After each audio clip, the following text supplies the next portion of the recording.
Hello, dear viewers. Support me by subscribing to my channel and share my video if you like it. And also, make sure you comment your thought. Now let's start the video. Immediately, we could feel the anxiety, fear, and concern of each wolf as we saw my car upside down, smashed into a tree, and Leah eye to eye with Victoria. We started running towards Swan 101, but we didn't actually know where she was. Leah, where are you? Embry asked hastily. Just off 101, north of Rainy Ranch, not far from the bridge, Leah answered, not taking her eyes off Victoria. Jared, Seth, and I are about 2 minutes away, Sam added. Where is Bella? I asked. She is unconscious in the car, Seth answered for her. What happened, Quill? Asked. Look, I get you want answers, but I'm a little busy right now. Leah snarled as Victoria darted closer to the car. Leah lunged, blocking her. There is something about two females fighting each other. They seem to have a better understanding of how each other fight and how best to maneuver against each other. We watched in amazement as they both continued to dodge and weave against one another, but didn't ask any other questions instead. We all decided to leave her alone so that she could stay focused. I looked through my pack brothers and Sam's group was almost there. Quill, Embry, and I were about 3 minutes behind, and then we felt Paul, Colin, and Brady phased in. What the hell took you three so long? Sam demanded. Never mind. Just stay where you are. I don't want us all in one place anyway. I also don't want her to know our full pack size. I could feel Paul poking around in our mind, trying to figure out what was going on. Sorry, my mom was being difficult. It just isn't always easy getting away, he reasoned. We were still at school, had practice. Coach is going to be pissed that we ditched. Brady added. Both Colin and Brady had been really into sports, and when the wolf gene was triggered, they got even better at them. Sam decided that it would seem odd for them to quit, so they continued. Oh shit, Leah yelled as the same blonde vampire that was with Victoria before crouched through the trees. A little backup would be good, guys. The blonde seemed to still be scared of Leah. You said that was going to be easy, he said wearily. I didn't know. Victoria sneered. Follow my lead and I'll keep you safe. I wouldn't count on that, Jared challenged. We're almost there, Leah. Paul, get your ass over here. Brady and Colin, you stay together and on our land. Sam ordered. They were already on the edge of our land, so in a second Paul started sprinting this direction and was only a few minutes behind my group. What is with this girl? There are so many others that aren't near the hassle, the blonde complained. You remember her smell, Victoria taunted. I watched his ruby-red eyes turn to black with thirst, and his lips reeled back, exposing his razor-sharp teeth. In response, my stomach clenched, and my legs lunged further, taking me faster and faster. Leah snarled as Victoria darted right, and then as Leah lunged, the blonde flung back the other direction. He picked up the rear end of the car and flipped it over, slamming it into the ground. It landed back on 4 wheels, the bottom of the car smashing into the ground, shattering all the windows from his force. Leah, being the fastest, immediately spun back around towards the car. Leah, we're here. We got him. Sam informed as he flung himself through the air, landing right on top of the blonde who was about to crawl inside the shattered back window. Sam's front paws landed squarely on his back, pinning him to the car, and the back bumper bent under their weight. Seth joined his sister, who was still weaving and dodging with Victoria, and Jared joined Sam as they tore both his legs from his body. He screamed in pain, but continued to try and fight his way inside the car. At this point, I wasn't sure if he was just trying to get away from Sam and Jared, or still trying to go after Bella. Embry, Quill, and I lunged onto the scene. Right as the blonde slithered inside the car, for the first time as a wolf I felt completely useless. I couldn't fit inside the car and couldn't just destroy it with Bella still inside. I landed right next to the driver's side door and I crouched down to look inside. Bella was in the driver's seat with blood pouring down the side of her head. I knew that Leech inside wouldn't be able to resist, so I phased back to human and grabbed the door handle. The car's door opened a crack, and then I could see that the hinges were badly bent and wasn't allowing it to open. I placed both hands in the crack and forced the door open, bending the metal. I looked into the blackest eyes I had ever seen. Everything about him was the monster that they all were. I heard screams from Victoria, but I didn't look to see what was happening. Instead, I lunged my body over Bella's. The blonde only had his arms to move himself forward, and his bloodlust made him unreasonable. His fingers scratched and clawed into my skin, but I kept moving so that he couldn't quite get a grip to be able to crush my bones. I heard the other door open and Embry and Sam began to try get him out of the car. "Jake, you're insane. You can't take on a vampire," Sam scolded. "I don't care," I exclaimed. I knew I couldn't hit the blonde without hurting myself rather than hurting him, but I could keep him from Bella. His eyes never left her, like I was just some annoying distraction that was slowing him down, but nothing more. The only way to describe myself would be pure adrenaline, similar to a mother lifting a car to save her child. Something that normally couldn't be possible was happening, and when his fists or arms connected with mine, I was able to take the hit or push him back. I continued to block his scratching, avoid his biting, and was doing well until he bit my left arm. Ah! I screamed and cursed in pain. Sam and Embry grabbed onto what was left of his hips, and together threw him out of the car, and Jared pounced, slamming his body into the ground, and his screams were silences as his head was torn from his body. I clutched my arm to myself. The venom burned, and worse, I could feel that my natural healing wasn't healing any longer. Blood was everywhere from my cuts, but mostly from my bicep where it seems he has bitten the artery. I saw Bella's jacket on the floor of the back seat of the car and began to wrap it tightly around my arm, adding pressure to try and get the blood to stop. Embry ran to my side to try and help. "Are you all right?" he asked. "I don't know," I admitted. He wrapped both hands around my arm to add pressure to get the bleeding to stop. I looked down at Bella, who was still under me, and leaned away. "Is she okay?" I ran my hand across her head that had stopped bleeding, and I could hear her heart, so I knew she wasn't dead. "Why don't you get off her and we will try to figure it out?" Sam suggested. "Okay." I got out, and I could feel that the venom was leaving with my blood, and slowly the healing process started again. It was extremely painful, and I was thankful that I had only been bitten once, or didn't have any additional injuries that would have killed me before the healing could start again. Sam was leaning over Bella, and I could see him feel her body. "Her neck seems okay." He unbuckled her seatbelt, and then gently carried her out. "I think her wrist might be broken." "Where is everyone else?" I asked. Victoria climbed up into the trees and then ran, fucking coward. Embry answered, "Everyone else is chasing her. I decided that we needed to come save your stupid ass." Sam rolled his eyes. I just shrugged. I would apologize, but I don't feel I had any other options. We all know he would have killed her if I hadn't gone in there. However, thank you for saving us. I walked over to Sam, who was still holding Bella. "We need to get her to a doctor. I'm not sure what to do. We can't just carry her all the way to Forks," Sam stated. "Should we call 911? The car isn't that far off the road?" Embry asked. "Just an anonymous phone call? We don't have cars or anything to explain how we got here," I reasoned. "Well, there is also your blood all over the car and I got her out, which would be hard to explain," Sam added. "Assuming I can find Bella's phone, I could call Carlisle," I suggested. "We don't need him," Sam sneered. However, the three of us just stood there, awkwardly, clearly trying to think of a different solution. "I think we do," Embry countered. "Sam, if you think of something different, I'll go with it. But I am not going to let my pride keep me from getting her help." I reached inside the car with my good arm and found Bella's backpack and found her phone in the side pocket. As I scrolled through the numbers, I had an internal debate. Alice or Edward, Alice or Edward, Alice or Edward. Luckily, A came first, so I landed on Alice and pushed call. "Bella?" Alice questioned, then started rambling. "Shut up, Alice. It's Jacob," I interrupted. "Bella has been hurt. We need Carlisle. He's at the hospital. What happened?" "Actually, Edward wants to know where you are. Just come down to 101 north of Rainy Ranch." "Edward is on his way. I don't know the specifics, but it was Victoria. Somehow she ran them off the road. Carlisle is gonna want more answers than that. Try to get more specifics?" "All right, I need to phase then. I'm going to the hospital, and I'll meet you there." "Okay, bye." I dropped the phone back in her backpack and placed it inside the car. Then I unwrapped Bella's coat from my arm. It was completely soaked in blood. My arm no longer hurt, but there was still a bright pink crescent mark. I phased landing on 4 legs. "Jake!" Quill yelled, obviously relieved that I was alive. "You're fucking crazy. You know that?" It seemed Victoria ran north to Beaver, and the wolves can't follow her into a town, especially in the middle of the day, no matter how small of a town it is, so they were already on their way back.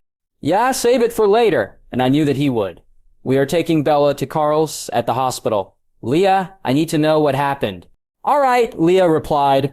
She ran over the events in her mind. They were coming back, just talking classwork and random girl talk. A car passed them slowly. which wasn't unusual. Bella was not a fast driver. As they were getting close to the bridge, the car in front of them suddenly slammed on the brakes, and blocking both lanes, and Bella swerved to try and avoid hitting them. It seemed that they were hoping that she would drive off and into the ravine that the bridge covered, landing in the water at the bottom. Both girls screamed as the car went off the road, and Leah grabbed the wheel to try and steer. With faster reflexes, she was able to miss the trees, but the wheels skidded across the wet surface, causing them to hit the ravine at an angle. The car rolled over onto its hood, and Leah lost the steering wheel as they both slammed against their seatbelts. When the car smashed into the tree, Bella's head struck hard against the side of the car and immediately went unconscious. Leah sprung from her seatbelt and got out of the car. She was getting ready to go around the car to get Bella out, when she smelled Victoria approaching and phased, shredding her clothes. Sam and Jared were already on patrols, and saw the car and could smell Victoria through Leah, and immediately started to join her. Sam howled and Seth phased next, followed quickly by myself, Quill, and Embry. "How long do you think she has been out?" I asked. "Maybe 15-20 minutes. "I'm not completely sure," Leah answered. I saw Edward run up to Embry, who was now holding Bella, while Sam started to burn the blonde. Jared tore him into smaller pieces, and Sam burned them one at a time so that the smoke wouldn't attract attention. Between my own blood and Bella's blood, she was soaked, and Embry snarled at Edward, pulling Bella closer to himself. "Stay away from her." "I'm not going to hurt her," Edward promised. "No way," Embry disagreed. I phased back and quickly put my own shorts on. "Here, I'll take her." "Will you bring the rest of my clothes to the hospital?" I asked Embry. "Sure," he agreed as he transferred Bella to my arms. "You drive," I said to Edward, as we both ran to his car. As Edward drove, impossibly fast, I explained to him what I knew. He had Carlisle on speakerphone, so that would save me from having to repeat myself once we got to the hospital. In minutes, Edward dropped Bella and I off, and Carlisle was waiting for us at the door with a gurney that I laid her on. Carlisle began to quickly check her body, feeling her bones, and tore the buttons from her shirt as he looked at her abdomen and felt her ribs.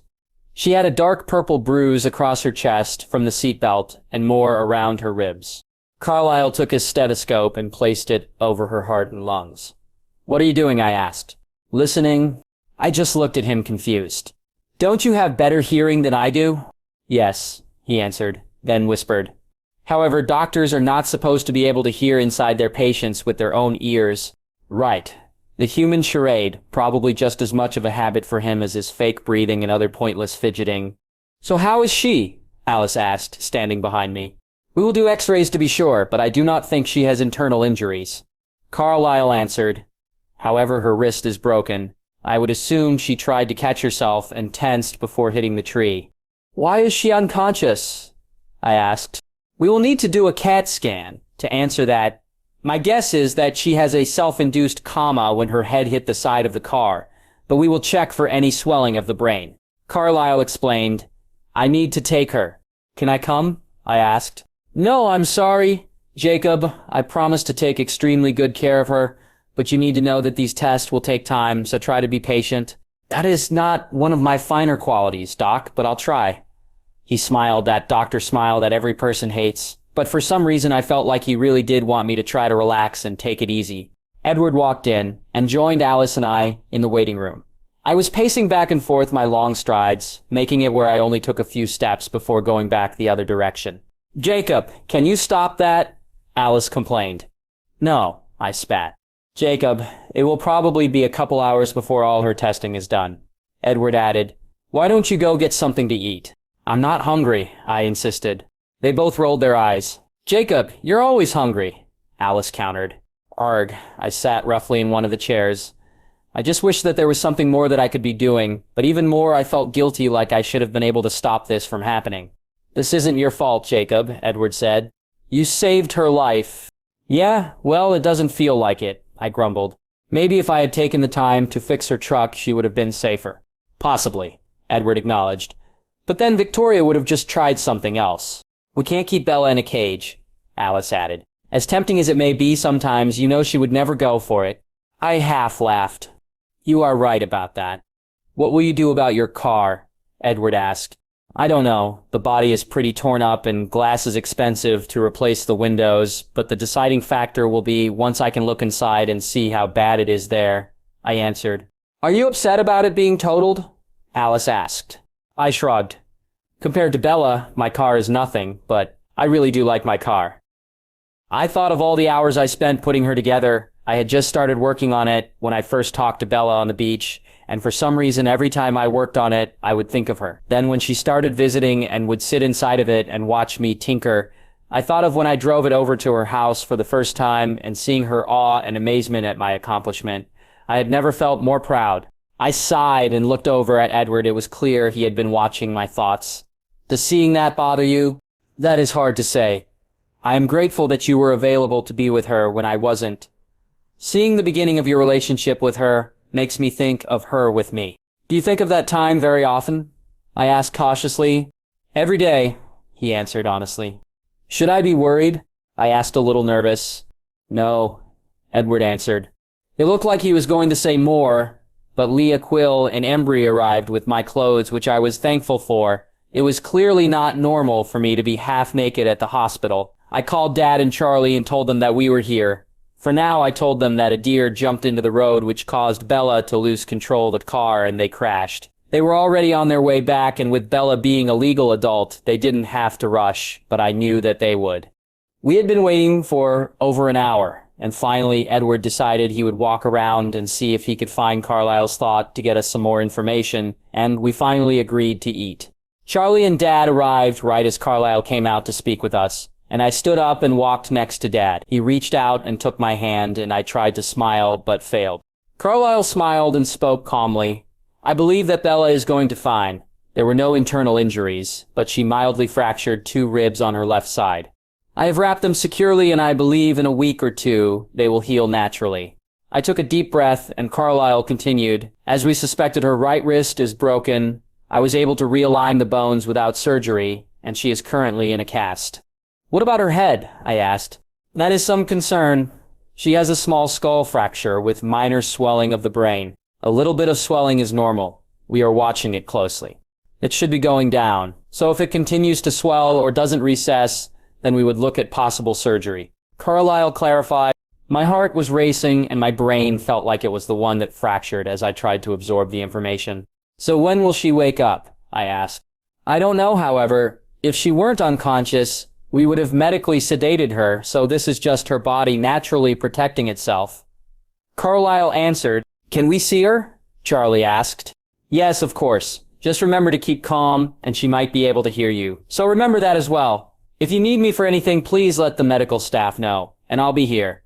Carlisle turned and we followed him down the hall. It was extremely crowded as Carlisle, Edward, Alice, and Charlie, Dad, Quill, Embry, Leah, and myself walked into Bella's room. She was in a standard hospital gown with a blanket covering her waist and legs. There was an IV and several other tubes coming from her left arm, and her right was casted from palm to elbow. Her face was clean with a bandage over her left eyebrow that went around her head. There were several small scratches over her body from the shattered glass. I thought only her wrist was broken, I commented, pointing at her cast.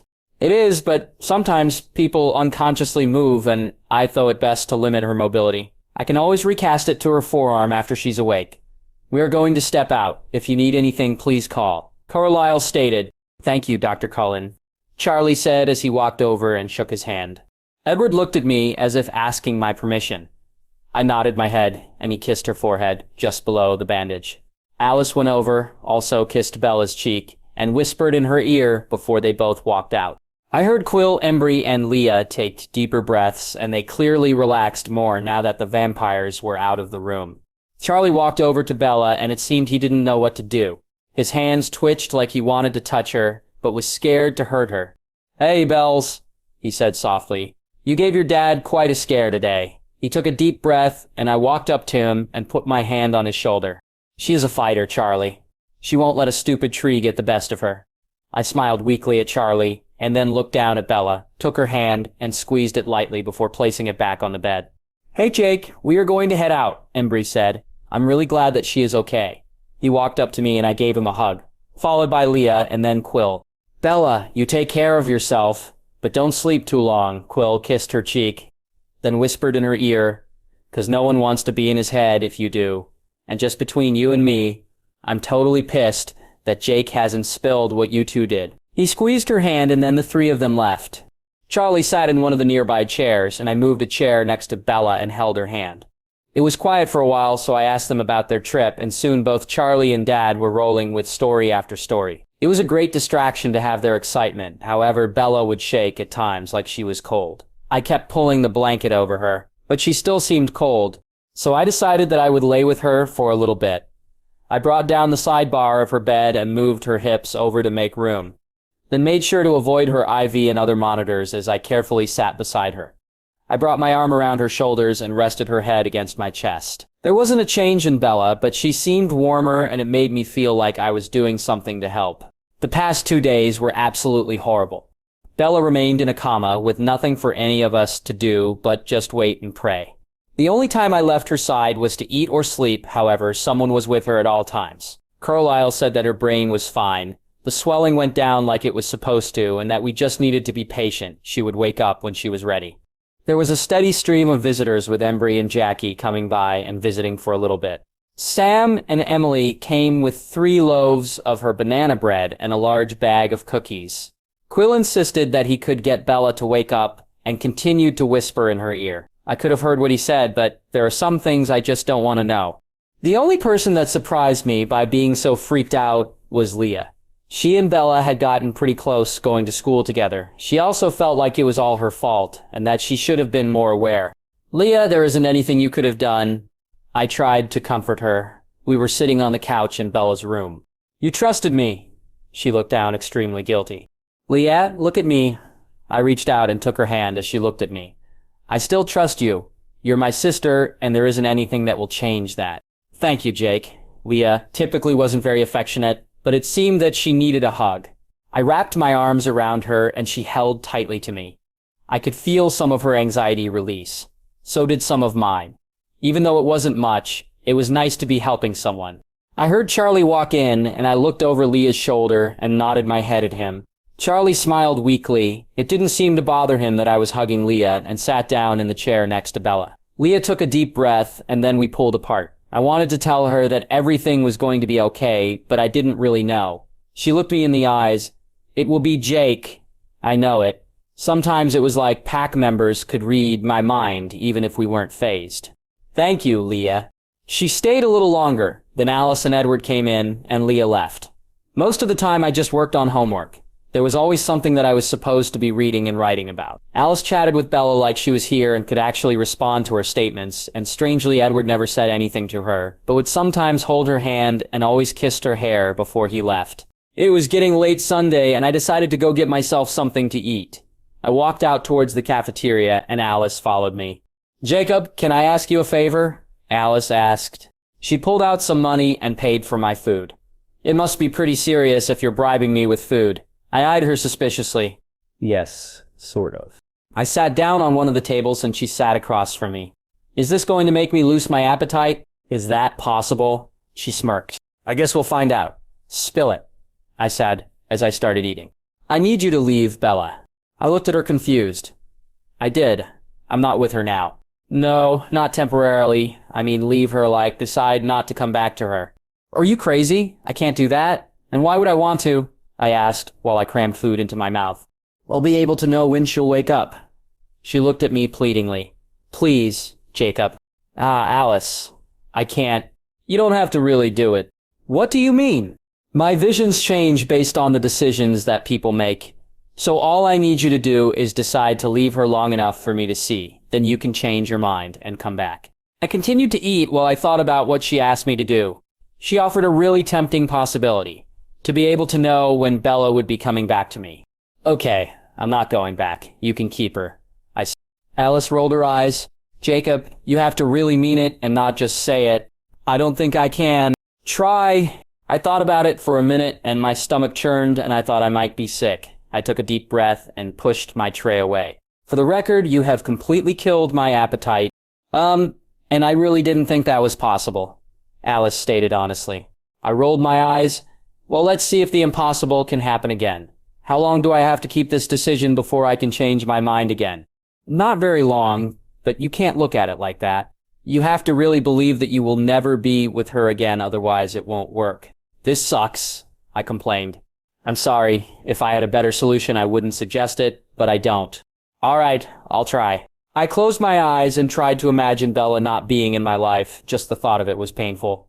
If Bella wasn't with me, I figured she would probably be with Edward. I could feel myself cringe. I opened my eyes and Alice had hers closed, like she was waiting patiently to be able to see anything. I took several deep breaths, determined to do this. I knew that Bella had been happy with him once before, and he would do anything to make her happy. I could trust that, and I was getting close to being able to let her go. Then I thought of her becoming one of them, and I couldn't do it. Everything about that was so wrong, and I couldn't allow that to happen.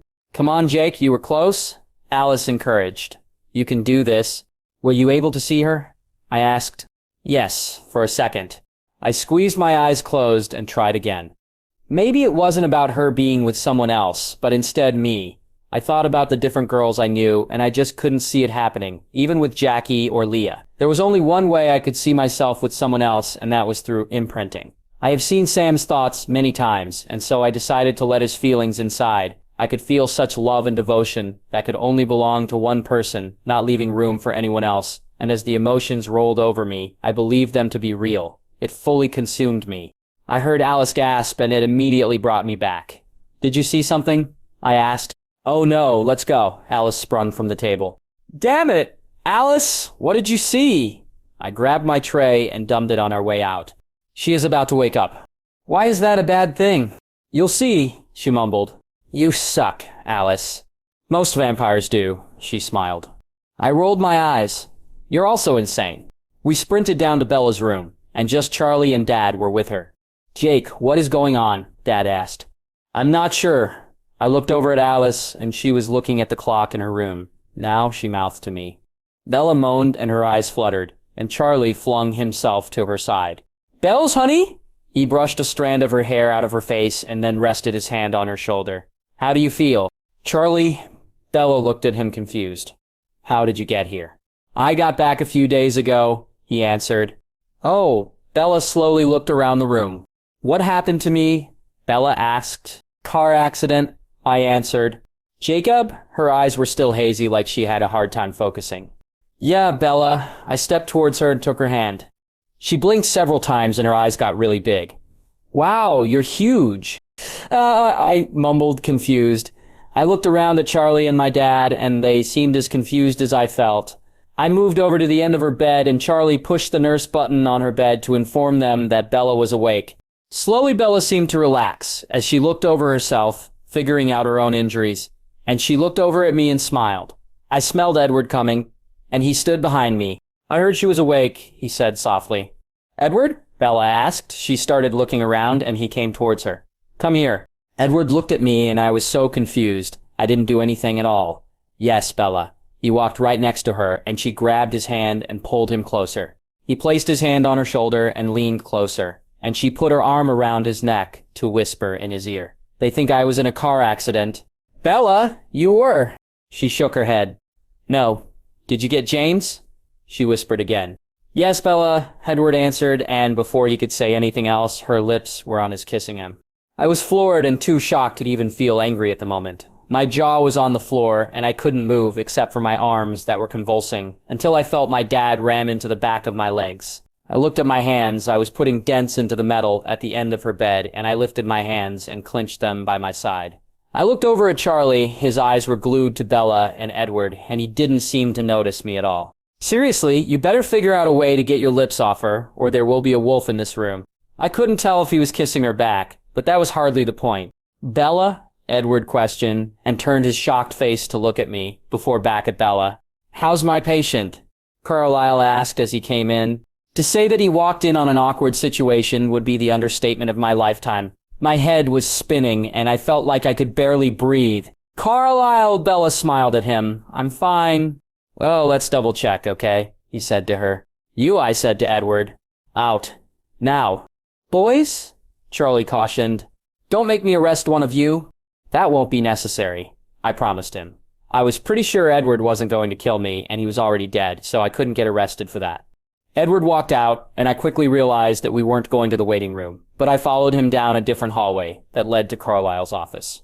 He opened the door, and I walked through, and then he closed the door behind himself. There was a large solid wood antique desk with intricate wood panels on the front and sides, and the legs protruded in an ivy or plant-like design. One wall was floor-to-ceiling bookshelves, and the other wall held several diplomas and family photos. "What the hell was that?" I yelled at Edward. Every part of my body was shaking, and knowing that I would completely destroy the office if I phased kept me from doing so. "I don't know," he answered. "What was I supposed to do?" "Oh, I don't know," I answered sarcastically. "How about use some of that famous bloodsucker strength to get yourself the hell off of her?" She was pretty intense. I didn't want to hurt her. "Fucking fantastic."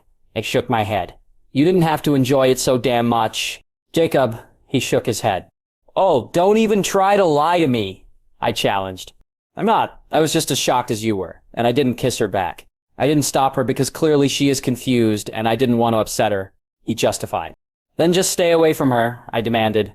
"I don't think that is a good idea. She thinks we are still together." "Yeah, I got that message." "Jacob, I don't know what to do either, but I don't think me pushing her away or just disappearing is the right thing. You know what happened the last time I left her?" "Argyle," I groaned. "No, I don't want that. Even though a part of me did, because it was that brought Belle and I together." Carlisle walked into his office and looked cautiously at Edward and myself. "Well, I'm just impressed that the desk is still in one piece," he acknowledged. I rolled my eyes and Edward snickered. "Carlisle, what do we do?" Edward asked. "Bella thinks that she is in the hospital from her attack with James. There isn't much that I can do to prove her otherwise." "What about her healed bite mark?" I asked. "It is on her broken wrist, so it is casted. She can't see it." "What about her leg?" "James broke it, and she doesn't have a broken leg," Edward added. "She seems to be a little fuzzy on what happened to her, so she hasn't asked why her leg isn't broken. However, she did remember being bitten, and she was mad when I told her that Edward sucked the venom out." I groaned again and sat roughly in one of his chairs. "So, do we just let her keep thinking that she is almost 2 years off?" "Not permanently. But I would like for her to be able to relax and process things as normally as possible for the rest of tonight, and we can tell her tomorrow. I am worried about a relapse if she were to get too upset, and stress isn't good for her right now." "So Edward just continues to be her boyfriend until then?" I asked. "That is for you and Edward to work out. As long as whatever you two decide doesn't upset Bella, then it is not my concern," Carlisle answered. Edward and I both looked at each other, awkwardly trying to work something in our minds. I was at a serious disadvantage because I couldn't read his mind, however. It is not like he was getting much out of mine. I was so completely clueless. I took a deep breath, and their combined scent burned my nose. "Okay, we won't say anything tonight. We will just keep Bella calm and happy." Edward nodded his head. "Okay, what if she kisses me again?" I glared. "I'm sure you can figure out a way to keep that from happening, but if she specifically asks, then just make it fast. You are telling her the truth in the morning, so just remember that while you play this boyfriend charade, and make sure that it isn't even more confusing for her when she learns the truth," I demanded. "All right, and Jacob." I stood up from my chair and looked at him. "I am sorry, this is temporary, and then you will get her back." "I'd better." We walked back to Bella's room, and Charlie, Dad, Leah, and Quill were sitting on the chairs and couch, while Alice was sitting on the edge of her bed, talking quietly to Bella. Bella saw Edward and I walk in, and she smiled at us and gestured for us to come towards her. I could hear several heart rates increase, and could feel all of them watching us closely. Edward walked to her side and took her hand, and I stood at the end of her bed. "How are you, Bella?" Edward asked. "Better now that you're here," Bella answered and smiled at him. She pulled on his arm to get him to come closer to her. "Oh, it is going to be a long night," I groaned quietly. "Well then, here I'll be," Edward said to her. He kissed her hand and then dropped it. He picked up a chair and placed it next to her, but didn't touch her. I heard Dad clear his throat. "Hey Jake, can I talk to you a minute?" He rolled himself out of the room, with Charlie right behind him. "Sure, I'll be right there." "Thanks for coming to visit me, Jacob." Bella smiled at me. "Of course, and I'll be right back." I stepped out, and Quill and Leah were right behind me as we walked to the waiting room. "Jake, what is going on?" Quill asked, the moment we were all together. I explained to them that Bella thought she was hurt from Phoenix and so that her memories were 2 years old. "So she doesn't know you are with her?" Leah asked. "Correct," I answered. "Carlisle wants to give her brain a rest before she is told the truth. Something about her being shocked or upset and possibly going back into the coma. And you're okay with her being with Edward?" Charlie asked. "I wouldn't say okay with it, but I'm not going to fight it. Edward is going to tell her the truth tomorrow. Do you trust him? Dad asked. I took a deep breath and looked at my friends and family, knowing that they would follow my lead on this situation. Yes, at least I trust he won't take advantage of Bella in this situation, I answered. Are you sure that Carlisle isn't just helping his son out and giving him another chance? Quill asked. No, I don't, I shrugged. Carlisle is a good doctor. He wouldn't do that. Charlie defended. Leah rolled her eyes and I saw Dad bite the inside of his cheek to keep from saying anything. I was furious with Edward when she got back from Phoenix. Charlie added, I can easily make it where he can't be near her and Bella would know why I was upset. I'll keep that in mind, but I don't want to upset her if we don't have to. I reasoned, no one hates this more than I do, but we can deal with this for one night. Will you be staying here? Leah asked. Yes, I'm not leaving her. I'll be that dorky kid she thinks I am, if I need to be. They each smiled and probably had a different memory of me that they thought of. If it gets too much for you, let us know, and one of us will be there with her instead. Quill offered. Thanks, I appreciate that, I acknowledged. I was ready to get back, however. It was already pretty late. So Quill and Leah took Dad home with Quill staying with him that night, and Charlie and I went back to Bella's room. Alice was still sitting on the end of Bella's bed, curled in a tiny ball, and Edward was also on the bed next to Bella, and her head was on his chest. You don't do things halfway, do you? I took a deep breath, and the smell burned my nose, and I cringed. Sorry, he mouthed. I sat roughly on the couch, and Charlie did the same in the chair next to me. Isn't there some kind of weight limit on that thing? I grumbled. Edward smiled and had to hide his laugh. Bella, can I get you anything? Alice asked. Carlisle gave you the okay to eat something light. I owe Jacob dinner, so I can get you something as well. Her mentioning that made my stomach growl, and she was right. She did owe me. Now, if she could just tell me when this nightmare would be over, we might be even. Bella decided on a bagel. There was a small shop inside the hospital for this purpose, so I suggested a few sandwiches and didn't care what kind. So, how are you, Jacob? Bella asked, trying to ignore the glares that Charlie was giving Edward. I stood and brought a chair to her other side to be closer to her. I've been okay, I smiled. She smiled back warmly. Did you ever get the parts you needed for your car? Yes, I did. I got it running and everything. We settled into an easy conversation. I almost forgot how easy it always was for us to talk to each other. However, it was weird her not knowing Quill, Embry, Leah, or anyone in the pack. Without meaning to, I slowly got closer, and I placed my hand on her thigh. She felt really cold, so I brought my hand up and down her leg. Bella stammered. Oh, sorry. I lifted my hand, realizing that I was touching her too intimately for someone who was a casual friend. You just seemed cold. I was. Your hand felt good, Bella said as she blushed. I'll get up, Edward suggested. No, stay, Bella pleaded, and I heard Charlie sigh deeply. Bella, you're cold. You know I don't help with that, he whispered. We'll work something out. We always do. I felt like I was going to be sick, and I looked down at the floor and took a deep breath. When I looked back, Bella smiled at me, and I placed my hand back on her leg and smiled back at her. Thank you, Jacob. The three of us talked together. It was so weird seeing Bella this way. It reminded me of when she told me her secret and the way she described herself with Edward. It seemed absolutely crazy at the time. It still was crazy. I was looking at the girl that I loved, but she was this strange Bella that was madly in love with Edward. I still couldn't really understand how someone could love a vampire, but seeing them together wasn't as terrible as I would have thought because Bella was so happy. Alice brought our food and Edward got down to give her space to eat, and I sat with her while I enjoyed the roast beef sandwiches. Alice helped Bella to get up into the restroom. Jacob, what are the plans for tonight? Edward asked quietly, so Bella couldn't hear. Are you staying here with her? I asked him. I think she would find it odd if I didn't. Then I'm staying, I determined. Edward pursed his lips together like he was going to say something, but decided not to. What? Don't you think she will find that to be a little strange? You're quite devoted for a young kid with a crush. Yeah, I know, but I don't think I can leave. I looked over and saw Charlie sleeping in his chair. What if I pretend to sleep on the couch? Then it will make more sense for me to be here. Okay, but you do not have to pretend. I'm not going to do anything to her. Oddly enough, it isn't you I'm worried about. Bella is stubborn and can be quite persistent. I went and laid down on the couch. Yes, she is. Thank you for saying that. This really is a strange situation that we have here. No kidding. What is it like having her back? I asked. Bittersweet. It is almost like I'm getting a do-over before I left her, and that is incredible. Seeing you with her, I can't deny that you love her, I admitted. I do, and I always will, he added sadly. I know this isn't going to last, which is hard, but I can't help but love having her look at me like she used to, and to be able to hold her. Is it hard holding yourself back? There were a few times that she would look at him, and it was clear she wanted him to kiss her. She would lean towards him, and her heart would start racing. Sometimes he would just close his eyes or look up at the ceiling. Other times he would pick up her hand and kiss it or the side of her head. I could tell that he was trying to be good in the messed up situation.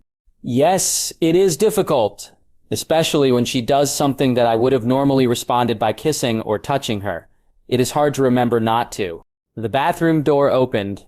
I shut my eyes and pretended to sleep. Come on, Bella, you need a rest, Edward said to her. Bella had refused medication, saying that she was fine, but her movements were slow and it was clear she was sore. It sounded like he picked her up, and I heard the bed shift when she was placed on it. Will you help me get to sleep? Bella asked. Of course, what would you like? Edward answered. You hear? I heard her shift, and I assumed she was making room for him, and I heard the bed cringe under his weight. Why are you so distant? Bella asked. I'm not that fragile, he sighed, and I could hear them moving, probably to get more comfortable. Kiss me, Bella insisted. Here was the moment that I was absolutely dreading, where he didn't have much option other than to kiss her. Part of me wanted to peek and see what he was doing. The other part really didn't want to see it. I held my breath, and I listened, but couldn't really hear anything other than Bella's racing heart. Edward, what is wrong? I was not finished kissing you, Bella complained. It's just not the same, Bella. Edward, if you would have just let the venom change me, then we could be the same, Bella said, and I cringed. It was not like I didn't know that she had wanted to be a vampire, but hearing her was awful. That isn't what I meant. You and I, we just aren't the same as we used to be. Edward explained. No, Edward, no. Please don't leave me. I heard her heart rate accelerate and she was gasping for air. We agreed to wait until tomorrow to tell her and not upset her, I reminded him. Do what you have to do, but keep her calm. Calm down, love. I'm not going anywhere, Edward promised her.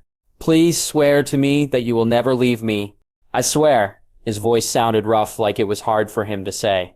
Then it sounded like maybe they were hugging, and then it was oddly quiet, except for Bella's heart. It was racing again. I couldn't take it any longer, and peeked at them, and they were kissing, really kissing. He had one arm behind her, around her shoulders, and the other hand was on her hip, and she had her non-bandaged hand at his waist as their lips moved together. Okay, that is quite enough. I didn't mean for you to take that so literally, I growled. He gave her one more small kiss on her lips, then her forehead. Now sleep, Bella, and I'll be here when you wake up. Thank you, Bella panted, as she took a deep breath and then rested her head on his chest. I love you, she smiled and closed her eyes. Love you too, Edward smoothed out her hair, and then started to hum some song. Seeing her wrapped up in his arms was scary, especially not knowing what tomorrow would bring. I didn't know what was going to happen when we popped this little dream bubble she was living in. I didn't want her to feel the panic that I heard just a few minutes ago, but she deserved to know the truth. Pretending that I was nothing more than a casual friend was extremely difficult, and I missed having my arms around her, holding her, and kissing her. Jacob, Edward whispered. Yes? I answered. She is asleep. Do you want her? I rolled off the couch and stood by her side, as Edward slipped off the other side. Edward moved so fast that Bella barely jostled at all. Her head shifted smoothly from him to her pillow. I'm going to go and give you some time. I'm sorry, I shouldn't have kissed her like that. It's just hard when it's what we both wanted. I get that. For the most part, you have been far more restrained than you could have been. I acknowledged. Thank you. I'm going to talk to Carlisle and see if he has a recommendation of how to tell her tomorrow. I'll be back in an hour, Edward said as he walked out. I wasn't completely sure what to do. I wanted to just completely surround her with myself, but I knew that waking her up would be a mistake. First, I wrapped my arms around her shoulders and held her tightly to my chest. Her scent was mixed with Edward's, so that wasn't pleasant, but she felt the same. Then I kissed her hair, forehead, and her lips. Jake, Bella mumbled softly. Somewhere in that messed up head of hers, she knew who I really was. I felt moisture gather in my eyes, and I could feel the weight and stress of this entire event. I sat back down in the chair by her side, rested my head on my arm next to her hip, and placed my other arm over her legs. I love you, Bells. I need you to come back to me. I woke up the next morning to someone shaking my shoulder. Jake, you need to wake up, I heard Charlie say. I groaned. I lifted my head from sleeping on my arm and realized that I was still resting next to Bella's bed. My neck was sore and my eyes were fuzzy as I tried to really wake up. What's going on? I asked. Carlisle doesn't want Bella to sleep for too long, so we are going to be waking her up, Charlie answered. I raised my arms, stretched, cracking the joints along my back, and took 2 deep breaths to try and wake myself up. Then I saw both Carlisle and Edward come in, and I scooted my chair closer to Bella to make room. What's the plan? I asked. I'm going to wake her up and just ask a few questions to see how she is feeling, and then Edward is going to talk to her. Carlisle answered. Okay, I agreed. Carlisle gently shook Bella's shoulder and began to speak to her. She stirred sleepily, and then, as Carlisle spoke to her, she began to become more alert, but was clearly in pain. He insisted that she didn't need to suffer and encouraged her to take some pain medication, which she finally agreed to. As Carlisle spoke, he came around to the end of her bed, and Edward came up to her other side. Thank you, Carlisle, Bella told him. Bella took a painful breath, and then she looked at me and smiled. It wasn't until she rested her hand over mine that I realized that I had both hands clasped together resting on her bed. I smiled at her, but didn't say anything. Hey, Jake, she spoke softly. I'm sorry about your car. I said confused. Don't worry about it. I took a quick confused look at Charlie, Carlisle, and then Edward. Why are you all looking at me so strangely? Bella asked. Bella, what do you remember of yesterday? Edward asked. I don't remember anything after the car rolled and slammed into the tree, Bella answered. She gripped hard to my hand and looked around, scared, and then settled on me. Come here. I leaned forward and she whispered in my ear, Is Leah okay? I wouldn't think she could get hurt, but I don't know. Leah is fine, I answered. Oh good, Bella said relieved. She smiled, then gave me a quick kiss. It seemed that she was completely back, except for not remembering anything about yesterday. We all continued to talk to Bella, and slowly we relaxed. I looked at Edward a few times, and it was clear he had a mask on, and I couldn't read how he was handling my Bella being back. I would think part of him would be glad that he didn't have to explain to her why she wasn't his. As for the other part, I'm not really sure what he was feeling. For a moment, Edward looked back at me and very slightly shook his head. So I decided to think of something else. We all chatted with Bella until she received some pain medication that made her sleepy and she soon dozed off. Carlisle, what is going on? Charlie asked. When it comes to the brain, it is extremely complicated and even harder to explain. We will continue to monitor her, but she should be completely back to normal. For her to go back after regaining her memories is almost unheard of. Carlisle answered. Why doesn't she remember last night? I asked. It is possible that she does remember and thinks that it was a dream and not real. It was late yesterday when she woke up, and so it really wasn't that long that she was confused. Carlisle answered. Do we need to tell her that it was real? Edward asked. It probably would be best. It would be hard for everyone to know what happened except for Bella. I'm sure she will be embarrassed, but nothing that she can't handle. Carlisle smiled at her. I'll be at the hospital all day. Just have me paged, if you need anything. Then he made a few notes in her chart, and him and Edward left together. Charlie was planning to stay at the hospital. Dad rolled in with Sue and Quill, who reminded me that we had a test today at school that I couldn't miss, so I reluctantly left with him. When we got to the parking lot, I saw Edward in his car, and I thought it was strange that he was still here. Hey, Quill, give me a minute. He followed my line of sight and saw Edward as well. All right, but we really have to go soon. Okay. I acknowledged him and walked to Edward's car. He was holding tightly to the steering wheel. I was surprised that the metal didn't form to his fingers and figured it must have been custom made. His eyes were closed and his face was scrunched like he was in physical pain. Hey, I said to him as I kicked his tire. He rolled down his window and I could hear piano music coming from his car. Yes, Jacob. He acknowledged and I could see the calm mask back on his face. I know that today didn't exactly go as planned. I stated awkwardly.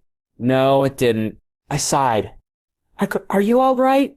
I knew that it would be like he was losing her all over again. No, he answered honestly. But it is as it should be, Jacob. When she left me last time, I was a mess. I didn't take care of myself. I didn't feed. I didn't do anything but sit in my room and sulk. I had actually fed for the first time the day that Sam called us all over to Bella's house, and that was my wake-up call. What if Sam had called the day before and I was still in the same muddy clothes that she left me in, and more thirsty than I had ever been? I vowed to never let myself get like that again, and I won't. But I think I need to go away for a little while. I nodded my head, not really sure what to say. Will you keep in touch? I figured that Bella would still notice that he wasn't around and wonder what was going on. Alice will know where I am, and I'll have my phone if needed. I'm sorry if I'm leaving you with an awkward situation to deal with. It's all right, I shrugged. Well, take care of yourself. I will. Goodbye, Jacob. Bye. I walked back to the trees, and Quill was waiting for me there. Why didn't you just give him a hug, Jake? He rolled his eyes. Shut up. Quill and Dad rode to the hospital with Sue this morning, and so we planned to run to school together. At the time, it was just Quill and I phased, so I let my mind wander over the past several days. It was a roller coaster of emotions. But Quill didn't mind, especially when he finally saw Bella and I together. Awesome, Jake. I'm happy for you. Thanks, Quill. You did good, bro, and Bella is hot. Too far, Quill, I growled. I'd better not catch you thinking of her. Quill laughed. School sucked as usual, but was worse because I really wanted to be at the hospital with Bella. After school, that was exactly where I went. When I got there, she was awake, and I had missed her so much that I wrapped her in my arms and kissed her a lot. Goodness, Bella panted. I missed you too, but I do have to breathe. I took a deep breath and smiled. You have no idea how glad I am to have you back. Hey, I'm sorry about yesterday. Bella bit her lip and blushed. Alice told me what happened, and I swear I thought it was a dream, a very detailed dream, but still a dream. Yeah, it was weird. I admitted I really didn't want her to feel worse than she did. I can't believe that you didn't tell me. I shrugged. Edward almost did last night, but you didn't handle it very well. Yeah, I remember. Bella half cringed. I'm sorry, where is Edward? I feel I should apologize to him too. He needs some time. I told her about my conversation with him in the parking lot. Bella took a deep breath. What a mess. We were both quiet for a minute, and she scooted over on the bed so that I could sit with her. It was the greatest feeling to just hold her in my arms as we watched some TV together. Outside, the rain came down, and I quietly watched Bella, held her close, and the gentle sound of rain lulled us both to sleep. I woke up when the nurse brought Bella her dinner and got down so she could eat, and went with Dad to the cafeteria to eat. I hadn't really had a chance to talk alone with Dad since this whole mess started. Sam told me what you did for Bella, Dad said, after I was finished eating. Crawling inside the car like that was absolutely stupid. Yes, I know. Did you not think of yourself, or even me at all? He accused. No, I'm sorry, Dad. I should have, but there wasn't time. And it turned out fine, but we both know Bella would have been killed if I hadn't gone in there. I know, which is why I can't really get mad at you, but I really want to, Dad added with a grumpy smirk. Thanks, Dad. I take it you and Bella worked out the problem you were having. Yeah, I kept it short, trying really hard not to grin and give it away. Exactly how well we worked it out. So did you have a good week before the car accident and all that? Dad questioned. Yeah, however the stupid grin couldn't be contained this time, and it spread across my face despite my best efforts. I see, as he smiled. A knowing smile. Is Charlie going to freak out? I asked. I wouldn't flaunt it or anything because no dad really wants to think about that, but he knew this was coming. I just nodded my head and stole a roll off Dad's plate. Not sure what else to say. So did she tell you? Dad asked. Tell me what? I questioned. About her time with Edward. Yesterday was interesting with the visual aid of what she was like with him. I gave him a confused look, because I knew he wasn't there for most of it. Charlie gave me most of the details earlier. Oh yes, she had told me, which made seeing it easier and scarier because I knew what they were capable of. Well, I'm glad she told you. Was it as bad as you thought? Hard to say. It wasn't great, but it could have been worse. Are you going to tell me what it was? No? He pursed his lips together like he was debating. Come on, Dad. You don't need to know. It doesn't affect me. You're just being nosy. Yeah, you're right. He smiled, and we went back to Bella's room. Later that evening, Bella asked about my car, and I was able to tell her about Victoria showing up. She freaked out, of course, especially when I told her about crawling in the car against the blonde and being bitten. Holy cow, Jake! You know there was a reason you phased in order to take on vampires. You could have killed yourself, Bella scolded. I know, but it would have killed you, Bella. I justified. I'm glad that we are both alive, but don't doubt that I would die protecting you. Don't say that. Bella countered and hugged me tightly. After inspecting my scars, she calmed back down and we went back to watching TV. 2 days later, Bella was released, her ribs were still sore, and Carlisle showed me how to wrap them, so that I could each day. Her cast was remade to stop at her forearm, with a promise that he would allow her to be in only a brace very soon. We left the hospital with Charlie in his cruiser, and when we pulled up to their house, there was a dark red Hummer H3 in the driveway. "What is this?" Bella asked. "I don't know, but I could take a guess." I looked at Charlie to see if he knew anything. "There is an envelope sitting in the driver's seat, and the keys are on the kitchen table. I don't know anything more," Charlie answered. We all went inside to get the keys, but I swear this had Cullen written all over it. So it was no surprise when we opened the envelope to find a note from Edward. "Bella and Jacob, please accept this car as a temporary replacement until you both decide what you want to do for transportation. Edward." "What do you think?" I asked. Bella was sitting in the driver's seat, and I was standing in the open door. "I don't know what to think," Bella answered. "It is over the top, as usual. As long as you will take it back when the time comes, then I'm okay with it. I think it is good, especially until we catch Victoria. Even if I fixed your truck, it wouldn't be as safe as this is." "What makes you think this is safer? That truck is a tank," Bella challenged. I laughed. "Bella, this is a tank. You don't think Edward would just send over whatever he happened to find at the local dealership, do you?" "Ah," Bella groaned. "What did he do?" "This is easily more of a military-grade Hummer. Think presidential-type security. It wouldn't surprise me if the frame is missile-proof. Good grief, she isn't going to be launching rockets at me," Bella complained. I shrugged. "Most likely not, but who really knows? I feel at this point I wouldn't put anything past her." I pulled the release for the hood and walked around the front and opened it up. Wow, the frame and exterior might be all about protecting Bella, but this was all about me. It was the most beautiful engine I have ever seen. "Really, Jacob, is drooling necessary?" Bella teased. "You don't understand, Bella. This is basically a race car in here, like Indy 500 type racing. I have never seen anything like this." "Start her up," I said, excited. "So it's a her now," Bella mumbled, but did start the engine. It was so quiet that even I could barely hear it as it purred magically. I heard myself sigh and saw Bella roll her eyes as she walked inside, mumbling to herself. I probably could have heard what she was saying if I had been paying attention to anything other than this masterpiece of machinery. Life settled back into its normal routine with school for everyone. It has been 5 weeks since Bella's accident, and Carlisle finally agreed to put her wrist in a brace as long as she promised to wear it at all times, unless showering. Previously, we have had the plastic wrap up her cast, or she tried to keep her arm out of the shower while Leah helped her. It was enough for Charlie to handle knowing that I helped Bella in and out of her clothes. Showering her would have been too much. Spring break was fast approaching, and it seemed that all the teachers were trying to cram in as much new information as possible. "I want to go to Florida for spring break," Bella announced. We were both sitting at my kitchen table working on homework. "Okay," I shrugged. "Do you plan to be visiting your mom?" "Yeah, and I am tired of vampires trying to kill me every spring break, so I thought maybe you and I could go someplace where it would be less likely." "You want me to come?" "Of course I do." She smiled as she got out of her chair and came and sat in my lap. "It wouldn't be the same without you there. I'll talk to Dad and see what we can do about a ticket." Actually, I checked a couple days ago on campus, and there were some fantastic last-minute sales, so I sort of already bought them. Bella blushed.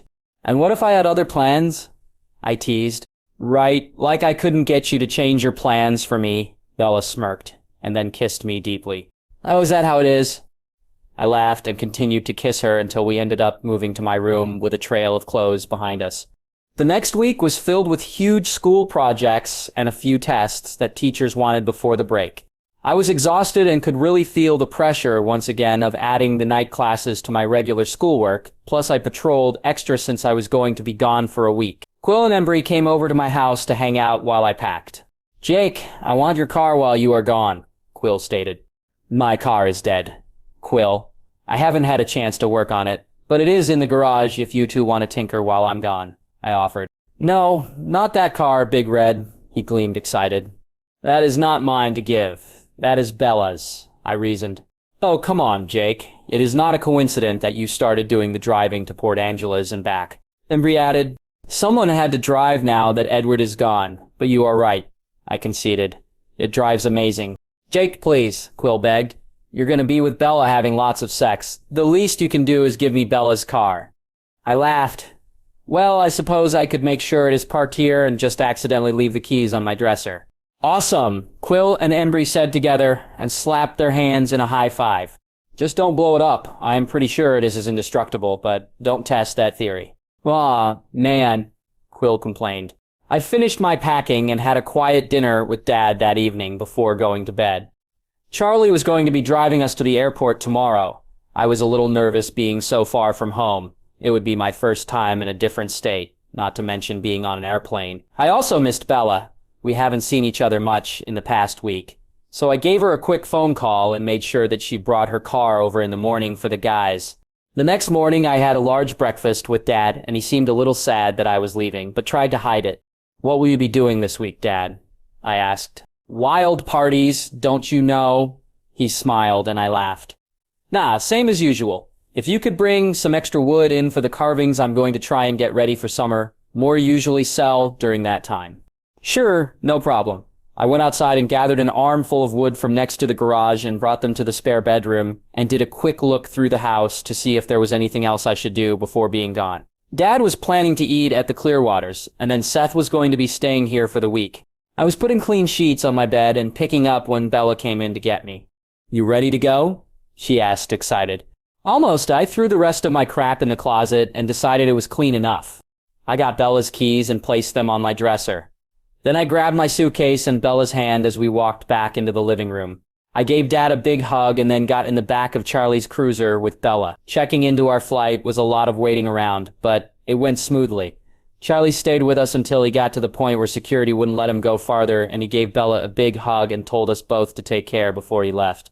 We were getting ready to land in Florida, and I was so ready to get off this damn plane. I had been a nervous wreck on our first flight from Seattle to Baltimore, and Bella thought it was extremely funny until she realized I was serious about being freaked out and shut up. It was weird being out of my comfort zone, and Bella held my hand and tried to get me to relax. In Baltimore, we had lunch at the airport, and the next plane ride wasn't as bad because I knew what to expect. This time it was Bella who was pissed at all the stewardesses who wouldn't leave me alone. The seats were tiny for my huge body, and I felt like I might as well be sitting in the aisle with my long legs stretched out and my broad shoulders that they would accidentally brush up against. One of them was extremely persistent. However, her face was well worth it when she tried to give me a complimentary cocktail, and I told her I was only 17. Even Bella laughed at her shocked expressed, and I lost it when she downed the drink herself as soon as she went back to her area. We met Renee at our luggage claim, and Bella gave her a big hug, and I hugged her lightly before I gathered our things and carried them to the car. I'm not a taxi cab. Someone has to sit up front with me, Renee insisted. Why don't you? Bella suggested. It will give you more legroom. Okay, I shrugged. Renee had a small four-door Saturn, and once I sat down, I was glad to be up front. It would have been crowded in the back. I looked out the window, and everything was just so different. The sky seemed bluer and sun brighter. We chatted comfortably or hummed to songs on the radio on the way to Renee's house. Even though it was our first time to meet, we had both heard so much about each other from Bella that we felt like we knew each other. Phil was going to be in spring training all week, so we would see very little of him. Renee pulled the car into the driveway, and the lawn had several large palm trees and hedges that surrounded the house, which was small but very tall with 3 stories. The outside was blue with white shutters, and had a white wooden porch that wrapped around the front of the house that led to the gate going to the backyard. In the backyard, there were more palm trees that provided shade for various wicker patio furniture, and sandstone tiles surrounded a moderate-sized swimming pool. Inside on the first floor was the garage, the living room with couches, chairs, and a large entertainment center, and the master bedroom with a back door that led out to the pool. The second floor had the kitchen, with yellow cabinets and blue countertops. A small island separated it from a small table and sitting area with a bay window looking over the ocean. There were 2 small bedrooms that shared a bathroom. There was a circular staircase that led up to the top floor, which had 1 large bedroom and bathroom. I silently followed Renee and Bella as they showed me the house. Jacob, you can set both suitcases in here, Renee said as she sneezed. Excuse me, I had a cold last week, and I thought I was over it. Bless you. You can call me Jake if you would like, I acknowledged. Thank you, I will then. Renee smiled. I placed both suitcases in the corner for now and continued to look around the room. It had solid wood floors with a large area rug and a dark chestnut dresser and hutch that had a TV inside. The bed was a large California king with a deep red and gold comforter with a headboard and footboard that matched the other furniture. The walls were a soft tan with white crown molding, and the ceiling was vaulted with a large ceiling fan with wooden blades that looked like huge palm branches. I'm going to go and let you two get settled. I'll be ordering pizza in an hour, Renee said. Thank you, Mom. Bella gave her a quick hug. Bella looked as amazed with the room as I was. Haven't you seen this room before? I asked her. No, Renee was actually working on it when I was here last. Edward and I stayed in the 2 rooms downstairs. Originally, it was just a large game room and a simple bathroom. I nodded my head, not having anything to add. Bella took her clothes out of her suitcase and placed them in the dresser, and so I decided that I would do the same with my clothes. Then we continued to explore and went into the bathroom. As I walked in, there was a small sink that faced a large window that overlooked the ocean. There were 2 shelves with towels folded neatly and a closet door that had the toilet. In the corner was the shower with floor-to-ceiling glass doors and light brown square tiles with white grout and 2 shower heads, one at a normal level at an angle and another one from the ceiling. I went and stood in the shower fully dressed. Wow, this is amazing. Renee went a little crazy on do-it-herself projects, so it might look nice, but I'm not 100% that anything actually works. Well, as long as water comes out, I'll be happy. I can't believe I won't have to stoop to shower. Stoop? Bella questioned. Yes, Bella, I'm too tall for most showers. The shower head is at my neck instead of my head, so I have to stoop. Never thought of that problem. Not surprised. I came out and patted the top of her head. Bella rolled her eyes. I am not that short, you are just freakishly tall. I laughed and then walked back into the bedroom and flung myself across the bed. I had never had this much space on a bed, and it was fantastic. I spread out both my arms and legs, and for once, nothing was dangling off the edge. Bella crawled up and curled herself into my side, as we chatted and kissed until we figured it was about time for pizza. We went downstairs and joined Renee for a movie while we ate the pizza. I loaded up my plate and Bella did hers as well, so it wouldn't be so obvious that I was eating quite so much, even though Renee was well warned that I was big eater. Bella fell asleep in my lap and I carried her upstairs and we slept soundly in each other's arms. The next morning we both slept in, the ceiling fan was going full speed, and it was the first morning that Bella wasn't sweaty from my body heat. We took full advantage of the space that the bed provided and made love before going downstairs to figure out something for breakfast. Bella made eggs while I cooked the bacon and toasted the bread, and Renee joined us with some coffee for herself. After breakfast, we got in our swimsuits and we went down to the beach. Bella wore a chocolate brown one-piece with a plunging neckline, yet somehow it still covered her up. It tied behind her neck, leaving the rest of her back bare. My suite was sky blue with white and black racing stripes down the sides that was tight to my legs and came down to my knee. We packed a basket with towels, sunscreen, bottled water, sandwiches, and fruit to snack on. We lathered each other with sunscreen, and Bella slipped on a simple light pink terry cloth dress. I carried the basket, and Bella carried a beach umbrella as we walked to the beach, hand in hand. The beach was crowded with other people here for spring break, and it was weird for me how much I stuck out. My tan skin wasn't that different than others who spent a lot of time out in the sun.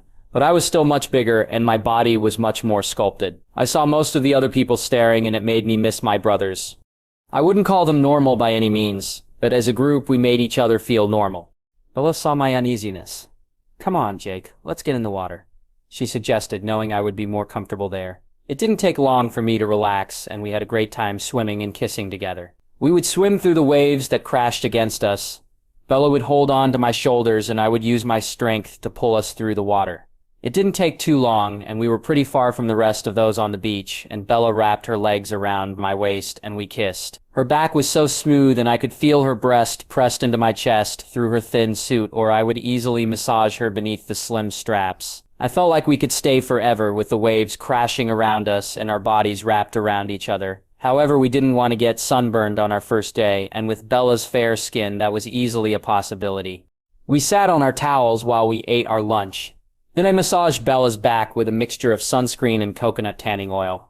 Why would you put on sunscreen and tanning oil? Both, I asked. So that I don't burn, but I think the oil smells good, Bella answered. Well, I guess that makes sense. Is it going to be hard for you to not phase this week? Bella asked as I continued to massage her arms and then legs. I don't know. It will certainly be the longest I have gone without phasing. I wonder if I tried to phase in the ocean, if I would drown. I laughed. That is not funny, Jacob. Bella scolded. I rolled my eyes. Bella, if I couldn't swim, I could always phase back and swim human. Wouldn't you be naked then? Bella blushed. I shrugged. Yeah? Would that be a problem? I guess not. It just seems sort of embarrassing. Have you ever skinny dipped? I asked. No. Have you? Sort of. How do you sort of skinny dip? Bella asked. I would think it would be all or nothing. I finished massaging the oil into her skin and came and sat down on my towel next to her. Well, it was certainly nothing, but I was carrying you at the time, so I didn't really think of it as skinny dipping. You what? Bella half yelled, clearly shocked. How? When you jumped off the cliff, you remember me beating the water out of your lungs. Well, I went into the water as a wolf and phased while I was underwater. I shrugged. Wow, I know I was out of it, but I would have noticed if you were naked. That is encouraging, I laughed. Jared loaned me his shorts before you woke up. Huh, weird. Yeah, but I guess that answers my question about phasing in the ocean, and I probably wouldn't drown. Bella rolled her eyes. Why do you look disappointed about that? I had forgotten about it and was really tempted to try it out. You're weird sometimes, Jake. Don't even start with me on weird. No one is weirder than you. Guilty, she agreed. We continued to lay out on our towels before we decided to head back to the house to shower and get the sand off of us. Afterwards, we were lazy and laid on our bed and watched some TV wrapped in each other's arms. Bella was in the mood to cook and knew that her mom had missed her cooking, so she made chicken enchiladas for dinner while I microwaved the rice and refried beans. Phil was able to join us for dinner, and it was good to get to know him better. He has a fantastic sense of humor and had extremely funny stories from the guys that he played with. I'll do the dishes tonight, Renee announced. Then she sneezed as she carried the plates to the kitchen sink. Bless you. Mom, are you okay? Bella asked. I'm sure I'm fine. It just comes and goes. It is very weird. Don't worry about me. If you want to go swim in the pool or watch a movie, I will join you in a few minutes. Bella, what do you want to do? I asked. Let's go watch a movie. I want to go get my PJs on in case I fall asleep again. Okay, I'll go pick a movie and meet you downstairs. I was in my regular black basketball shorts and white sleeveless shirt, so I didn't need to change. I looked through their movie selection and chose the Italian Job and then got comfortable on the couch. Bella came down in silk shorts that had purple and blue paisley print and a light purple spaghetti strap camisole that showed her midriff. I hope you know how beautiful you are, I said to her as she lay down on the couch with me. I wrapped one arm around her to hold her close and keep her from falling off, and I could feel her soft, smooth stomach. Bella blushed. Thank you. We kissed for a while, and then decided to start the movie before we got too carried away. Phil and Renee joined us and brought popcorn with them. They sat together in the oversized recliner that was next to me, but it seemed that her cold was getting worse, and she kept sneezing. That night, Bella and I made love again. We were getting more comfortable with each other's bodies, and the sex was absolutely fantastic. I didn't expect to become even more obsessed with it once I was actually getting it, but I didn't feel like I could ever get enough. If I could figure out a way for us to just never wear clothes again, I would completely go for that. The next day, we woke up early and borrowed Renee's car to drive 3 hours to Disney World.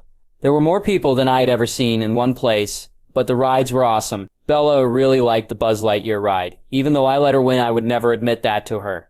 And Peter Pan was fun as well. We both loved Space Mountain, and it had just enough fear to be exciting without Bella screaming in my ear. Unlike the Tower of Terror, where I thought I was going to be completely deaf for the rest of my life. I saw my first 4D show with the moving seats and classic Disney characters bouncing off the screen. We both also really enjoyed the Pirates of the Caribbean, even though it wasn't near as adventurous as I expected. The fireworks show was completely out of this world, and I just stood there with my mouth open. I wasn't sure if Bella enjoyed the show more or watching me watch the show. We were both exhausted as we drove home, and I made Bella stay awake and talk to me. I have been meaning to talk to her about my hair.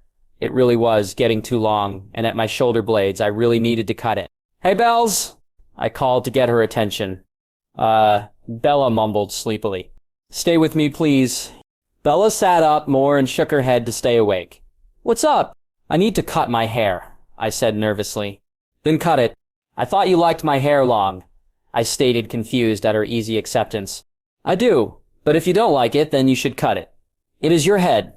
I don't mind it, but it is just when I phase. The longer my hair gets when I'm human, the longer it is when I am a wolf.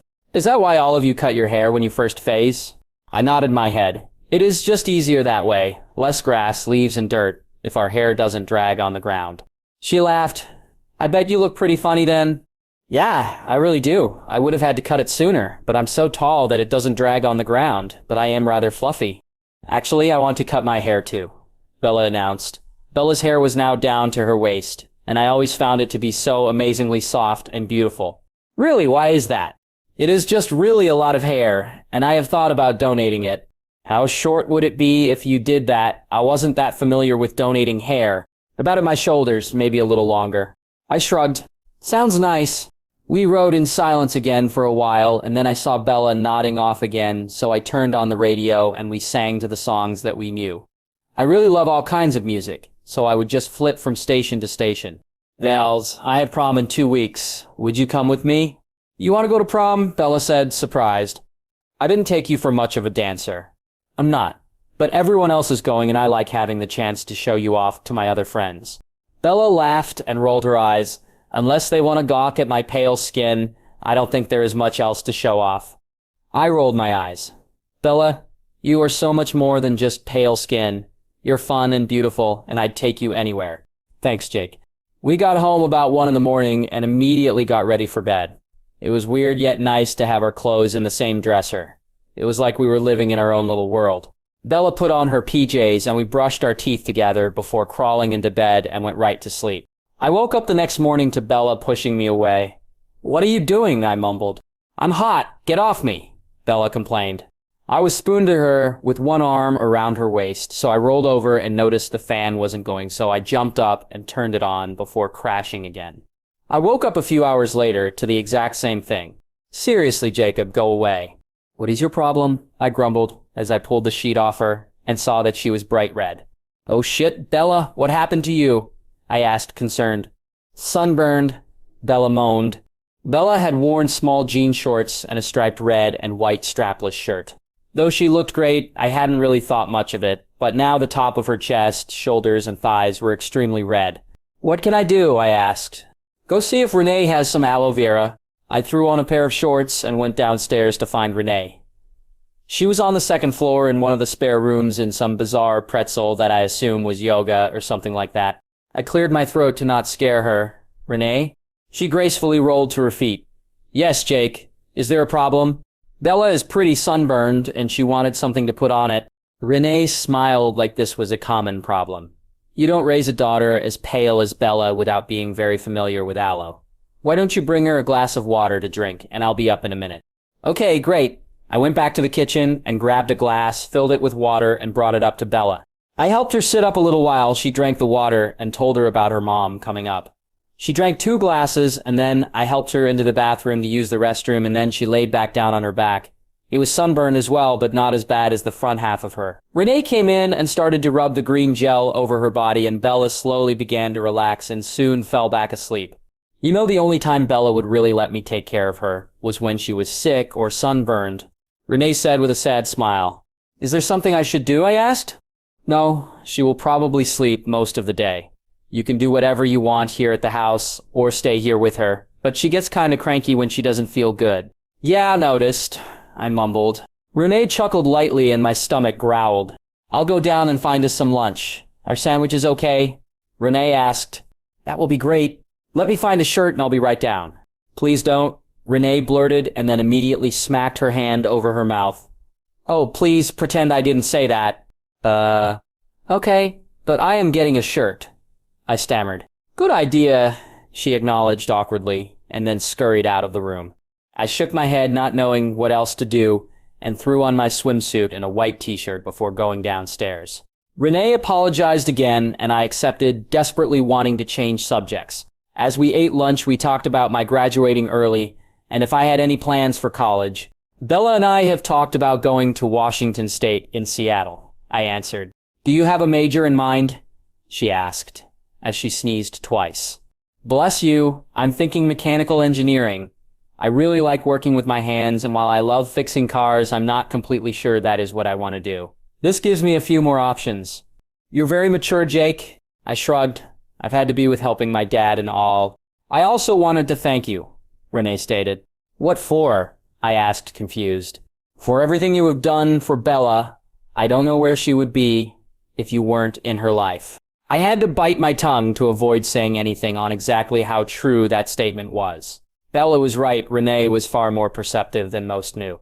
I'm glad to help. Bella has changed my life just as much, and I love her very much. I know you do. It is easy to tell. However, I wasn't just talking about now, but I mean all the way back from when she was in her serious depression. Poor Charlie was about to lose his mind until she found you. And then when she took Edward back, Renee shook her head. There was something just odd about him. And his intensity with Bella, it wasn't like he would just take a bullet for her, but like he actually expected the gun to go off. I couldn't help notice that, as we sat here, Renee's eyes seemed to get red and she would rub them like they bothered her. Are you feeling okay? I asked, trying to change the subject. I thought it was the cold, but I keep taking medication, however it doesn't seem effective. Maybe I'll switch to my allergy pills. Excuse me. She placed her plate in the dishwasher and went downstairs. I finished my sandwich and then went up to check on Bella. She was sound asleep, so I decided to swim in the pool outside.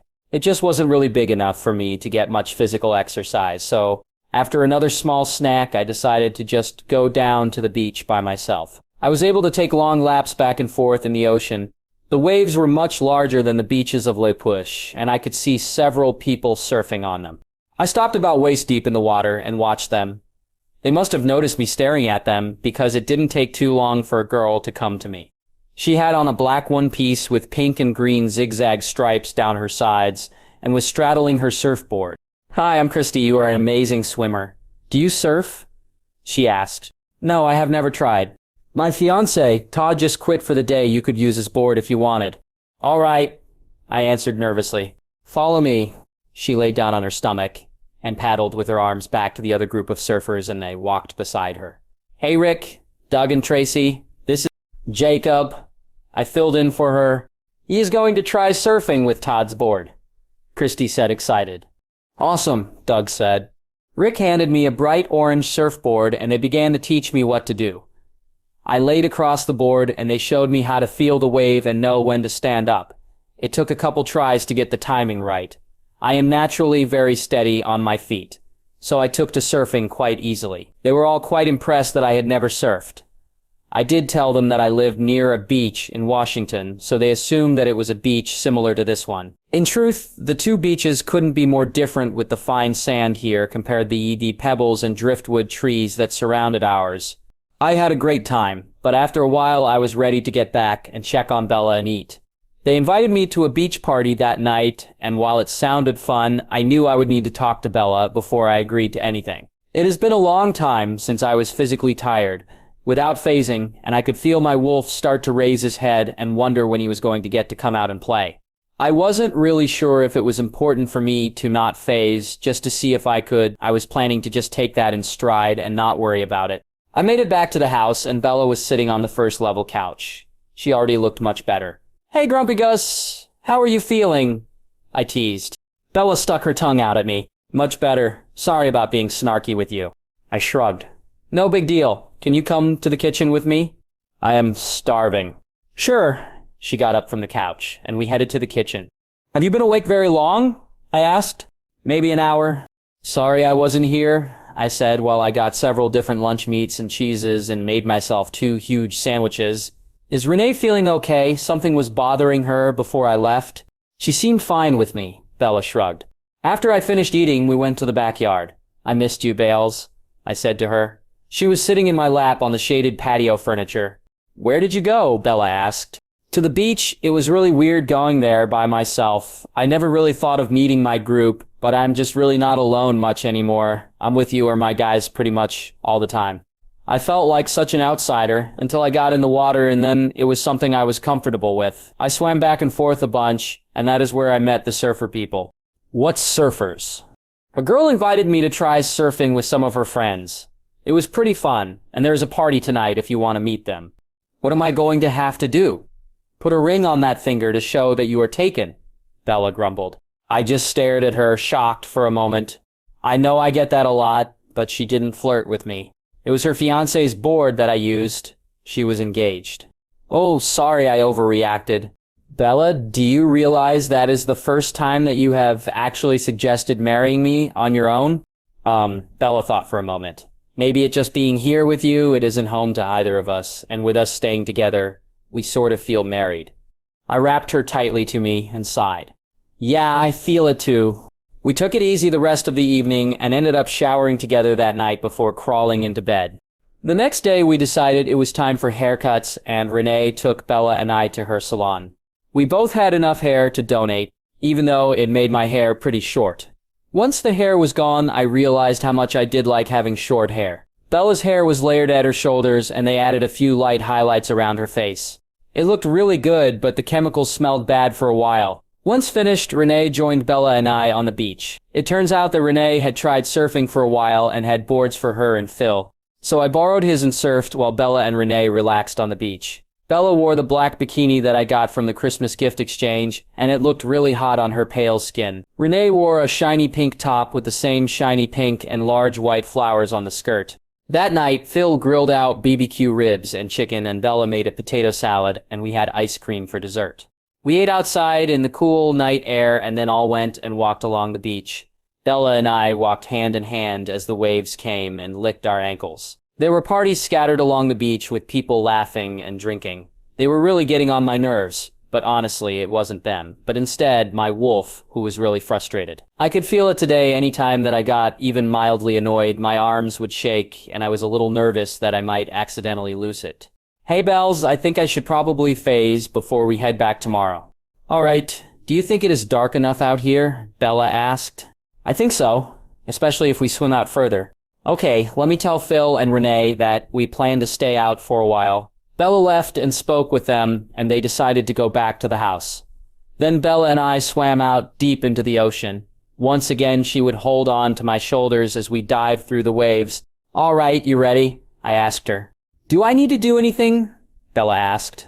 No, I don't think so. Can you just hold my suit for me? I answered as I took it off and handed it to her. How mad at me would you be if I lost this? She smiled mischievously. Bella, do you really want me walking around this place naked? Not only could I get arrested, but I think I might give your mom a heart attack. Good point. She held onto the suit a little tighter and I laughed. In the next wave that crashed over us, I took a deep breath and phased. It was a weird feeling, expanding in the water, and as soon as the wave rolled over, I could stand on 4 legs in the water. I could dog paddle when the waves crashed over us, but I didn't have to. Who is the idiot who phased in the water? Jared asked. Hey, loser. I laughed and looked over at Bella so he could see her. Jacob. Paul is going to love it that you couldn't hold it together, he laughed. Why will Paul care? I asked.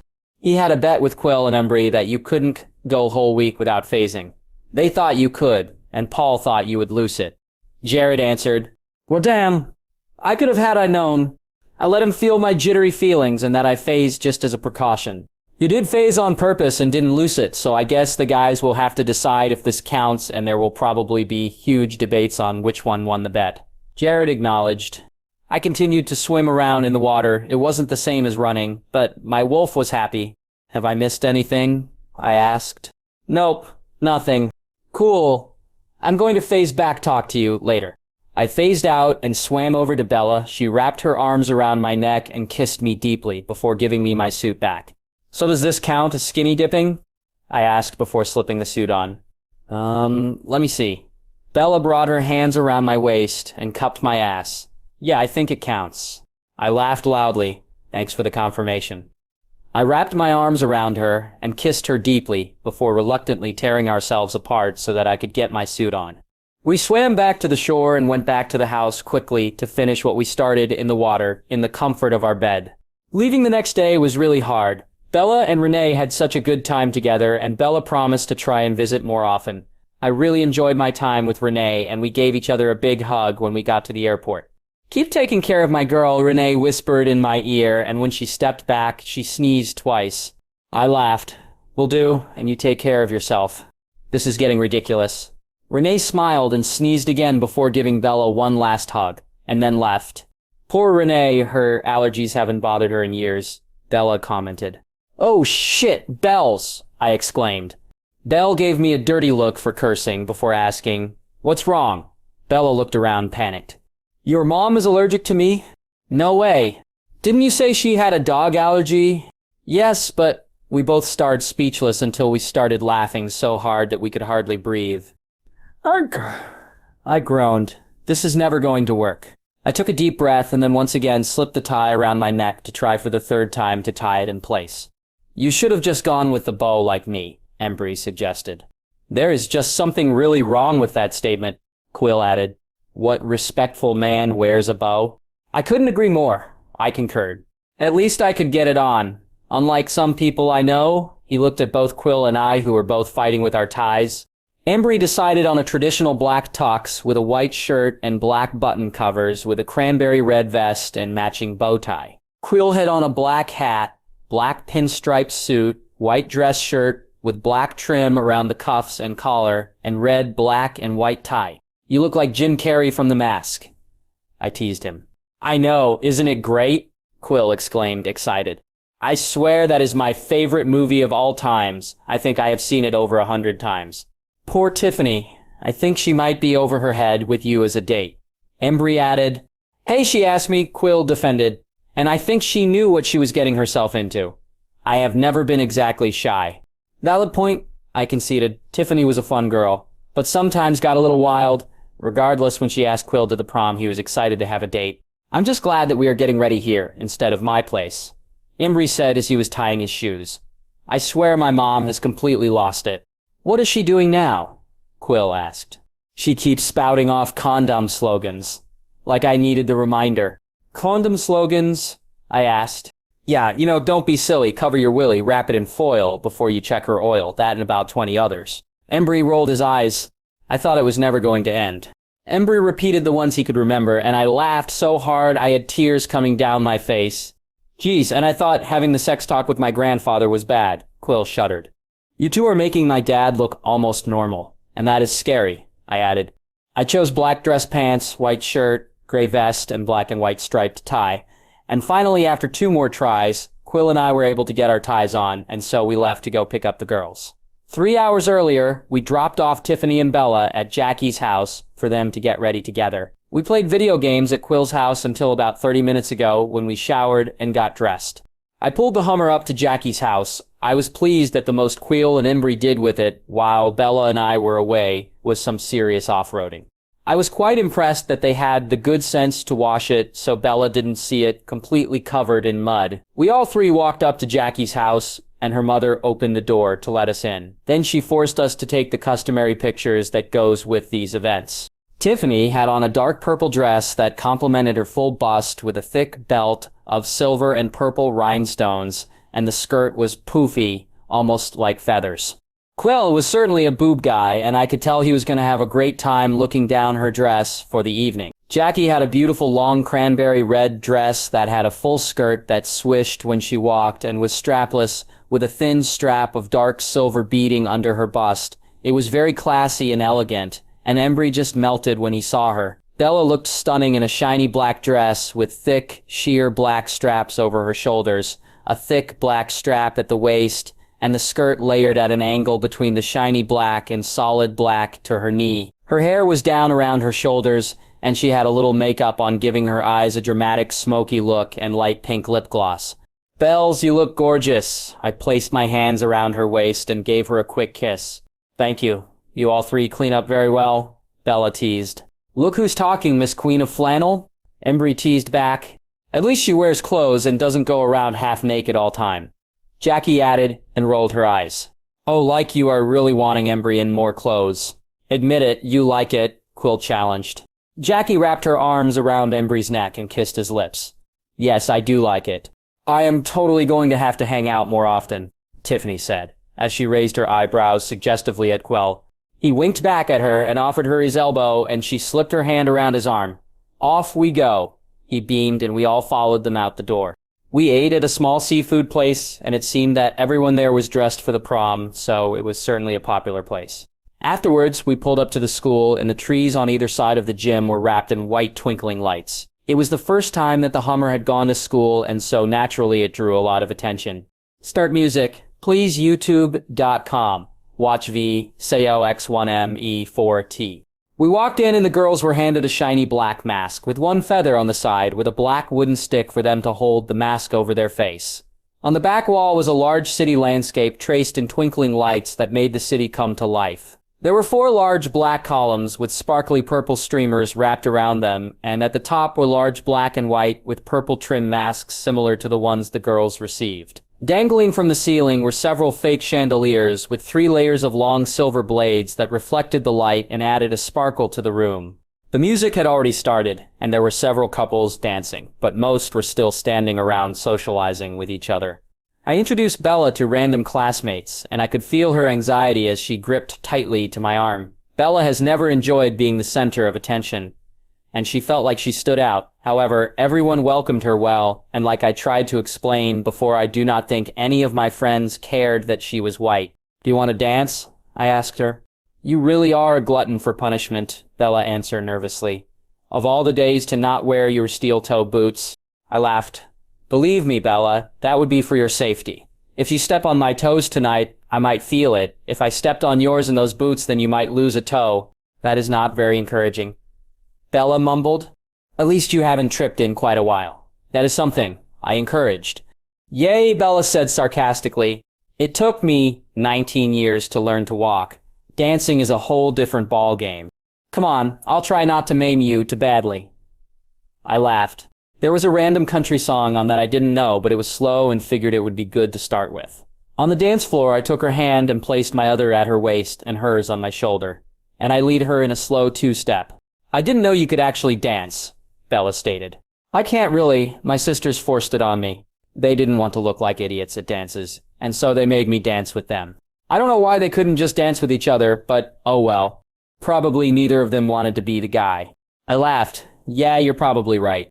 "Borrowing," Quill whined jokingly as he knocked into me. As Katy Perry's E.T. started, it had a steady beat, and Quill and Tiffany rocked their hips to the rhythm, and Jackie and Embry joined us as well, with all 6 of us dancing in a circle. I could see Bella watching Jackie and Tiffany, trying to mimic what they did, and truthfully I did the same with Quill and Embry. Soon Jared and Kim joined us as well. He had a classic tux with tails, and Kim had a tight royal blue dress, with one strap over her left shoulder and silver beading across the front, and the skirt had several layers with frills on the end of each layer. Paul was around as well. He had on a charcoal black suit with solid black dress shirt and a dark silver tie.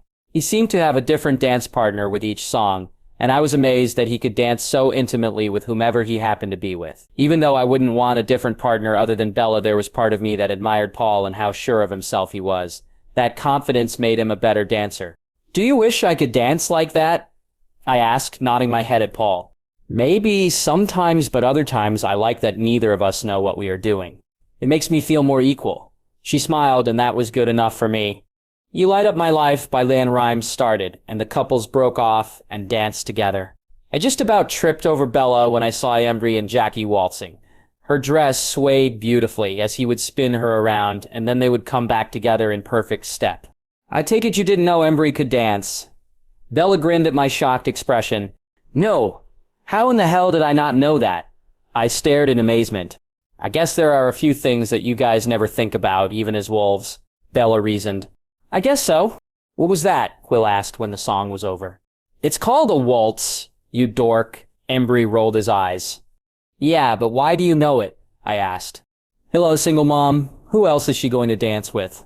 Embry stated like it should have been obvious. He took Jackie to go get some punch, and Tiffany went to use the restroom. Kenny Loggins' Footloose started, and Quill grabbed Bella. "Come dance with me," he said as he dragged her with him. I don't think she had the option to refuse, but I don't think she would have either. He took her hands and they twisted back and forth on the heels of their feet. They spun around each other and laughed a lot. With anyone else they might have looked like idiots, but somehow Quill can make the corniest moves look great.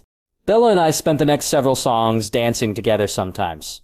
They were slow and romantic, and other times they were energetic. We had such a good time chatting with each other. Sometimes we would sing the songs, and did the best we could not to kill each other or anyone else that happened to be around us. Neither of us were very good at dirty dancing, and it felt awkward, but we would stand close together and sway our hips. Bella was very grateful that I wasn't in my boots, as I tripped all over her, and me. Quill laughed so hard that he could hardly breathe, as Bella and I both blushed constantly as we tried to be remotely sexy while dancing.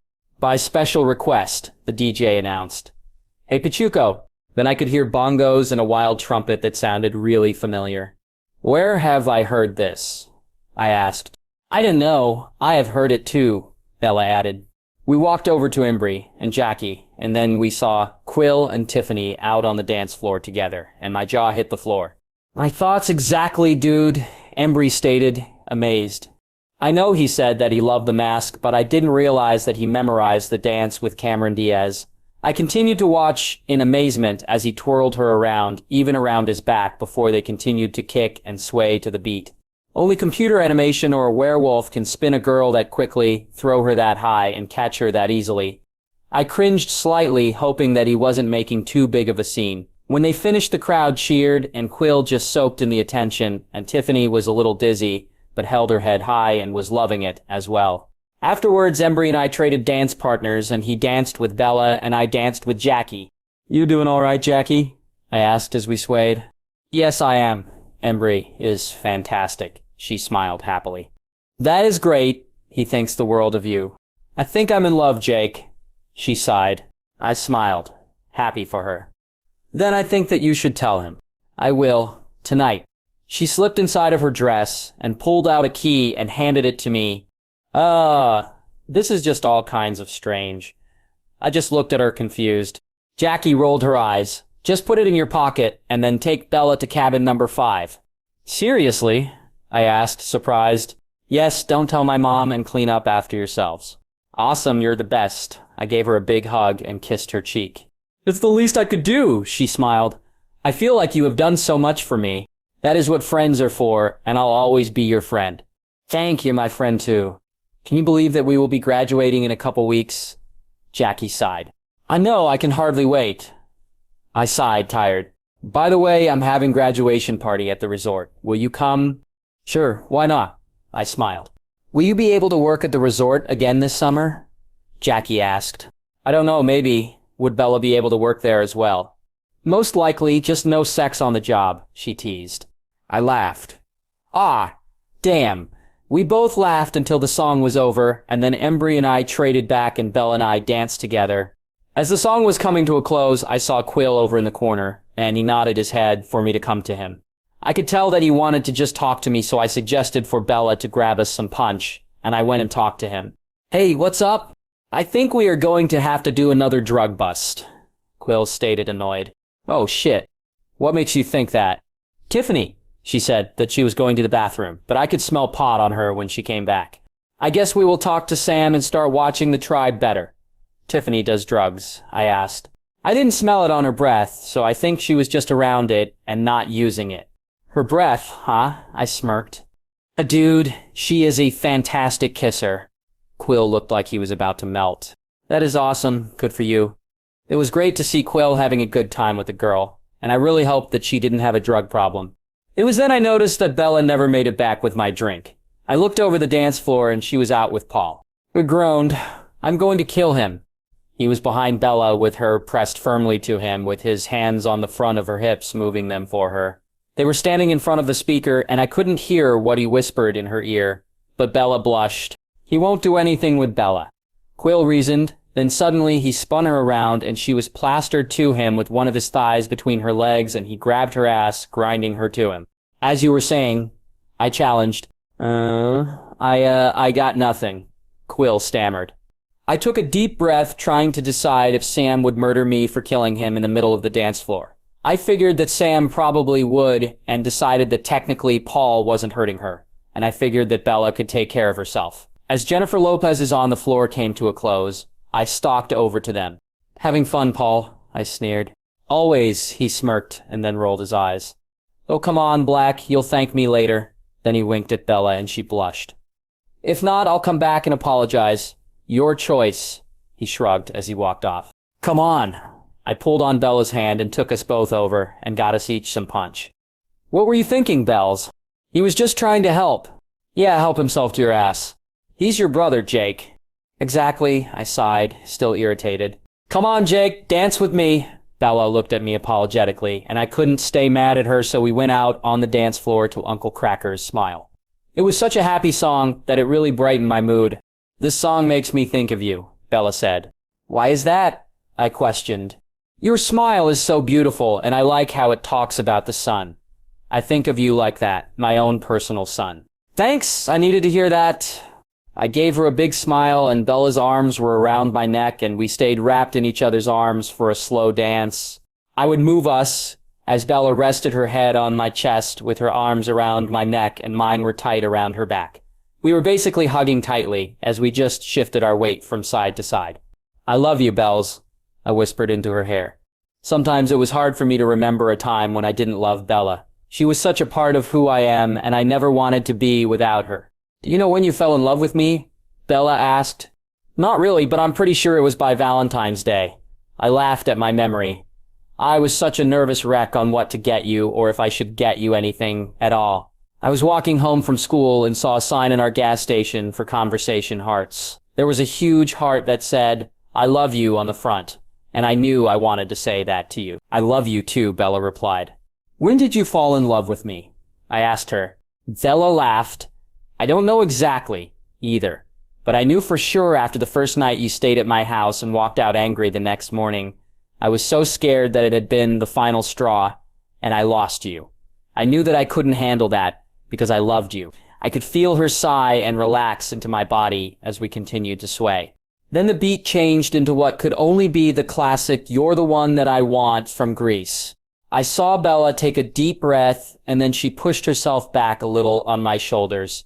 She placed her hands on my hips, and I could feel her pull and push, moving our bodies to the beat. Then she mouthed the words to me, a little too embarrassed to sing out loud. Girl, you better shape up, 'cause I need a man. And my heart is set on you. You better shape up. You better understand. To my heart, I must be true. I laughed with her as she slowly got closer to me, and then suddenly she straddled my thigh, pressing her body into me. I gasped, not knowing what else to do, and she grabbed my arms and placed my hands on her ass before snaking her arms around my neck. For a moment I was too shocked to move, and then I could feel her hips move against me, and so then I moved back against her. We rubbed back and forth against each other, and I would lean forward and she leaned back, rocking her shoulders suggestively. Are you ready to forgive Paul for teaching me how to dance? She smirked. So, this is what he meant about me thanking him later, huh? Yep. I asked him so that I could surprise you. Well, it worked. I'm definitely surprised. Bella grinned happily, and then I pulled her even tighter to me and kissed her passionately. We continued to make out until I really thought that one of us would pass out. We pulled apart gasping for air, and I heard Paul laugh loudly when he caught me having to adjust myself. Well, it is about time, Jared laughed. There for a moment you two were making Kim and I look tame. Like that is possible, I laughed. Geez, get a room. Embry bumped my shoulder and winked at Bella. Bella ducked her head into my chest, and I hugged her tight as I kissed the top of her head. All right, everyone, grab your partners, the DJ announced. The last song of the night will be Footprints in the Sand by Leona Lewis. Enjoy. We all went back onto the dance floor, and I wrapped my arms around Bella's waist, and she held tightly around my neck as the song surrounded us. It was so beautiful how it seemed to reflect my journey with Bella. You walked with me, footprints in the sand, and helped me understand where I'm going. You walked with me when I was all alone, with so much I unknown along the way. Then I heard you say, I promise you, I'm always there. When your heart is filled with sorrow and despair, I'll carry you. When you need a friend, you'll find my footprints in the sand. I see my life flash across the sky. So many times have I been so afraid, and just when I have thought I've lost my way, you give me strength to carry on.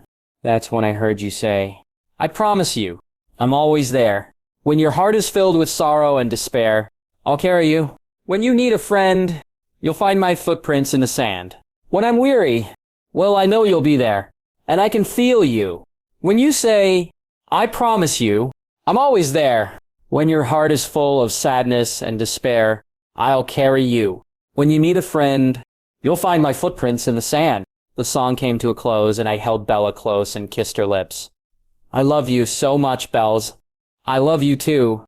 Come take a walk with me. We gathered Bella's coat and said goodnight to our friends, and I tossed Bella's keys to Quill before heading out. The way that the resort was laid out, the cabins were not far from the school, and I thought it would be easier to just walk there. Behind the cabin there was a bench that faced the ocean, so we decided to spend some time watching the stars. The moon was full and reflected off the water, giving a beautiful glow to the area. The cabin was small with a wraparound porch with 2 rocking chairs on the front and the ocean on the back. Inside there was a small kitchenette with a coffee maker and mini fridge, king-size bed, and standard bathroom with bathroom shower combo. Everything was solid colors that gave it a clean and modern feel to it. "What are we doing here?" Bella asked as she looked around the room. "Jackie gave me a key. It is ours for the night." "Awesome," Bella smiled as she pulled me inside and began to kiss me. "This is absolutely perfect, however you get comfortable. I need to pee." I laughed at her bluntness and sat down on the bed, removed my tie and shoes, and then leaned back into the mattress. Tonight had been so incredibly fun, just being able to hang out with my friends and dance with Bella. I couldn't believe that Bella had gotten Paul to teach her to dance. That girl was full of surprises. It turns out that dancing wasn't the only surprise that she had planned, and when she came back out, my heart completely stopped beating, and I thought my eyes were going to leap out of my head. Standing before me was one of my very first fantasies of Bella. She had on a strapless leopard bra, matching thong with garters that connected to her sheer black tights, and she still had on her strappy heels. How did you know this?" I stammered once I found my voice. "You know something good should come out of your pack family, knowing your deepest, darkest secrets." She grinned as she walked seductively towards me. "I can't believe that you talked to them about my fantasies. You fucking rock." Then I slapped my hand over my mouth. "Sorry, I know you don't like it when I curse." "Actually, it is kind of sexy," Bella blushed. "Sexy, huh?" I smirked. "Well, get ready for sexy, baby, and get your ass over here." Bella giggled as she came and stood between my legs. With confidence, she started to unbutton my vest and my dress shirt as I kissed her neck and ran my hands along her firm ass. I had never seen her in a thong before, and she was smoking hot. Bella got my shirt off and began to work on my pants as I continued to massage her greedily and kissed anywhere that I could. I lifted my hips, and we broke apart for a moment so that she could pull my pants and boxers from my body. Then she brought one foot and placed it on my thigh and spread her legs wide, and I could see her beautiful pussy, barely covered by the delicate leopard print. She wobbled for a moment, basically standing on one foot before she caught her balance and leaned over her leg to unclasp one shoe and then traded legs to remove her other shoe. I kept trying to touch her, and she would swat at my hand. "No touching," she demanded. "Oh, come on, Bells, you're killing me." "You haven't seen anything yet," she winked, and then took 2 steps back and began to touch herself, rubbing her hands over her own breasts and stomach. Then she slipped one hand into the front of her thong and smiled wickedly. When I groaned loudly, slowly she released the garters and brought her tights down one leg and then slowly down the other before she crept towards me.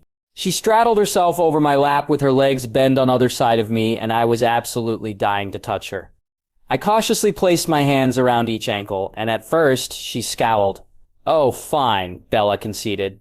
My mouth slammed into hers, kissing her passionately as my hands ran up her legs, thighs, and ass.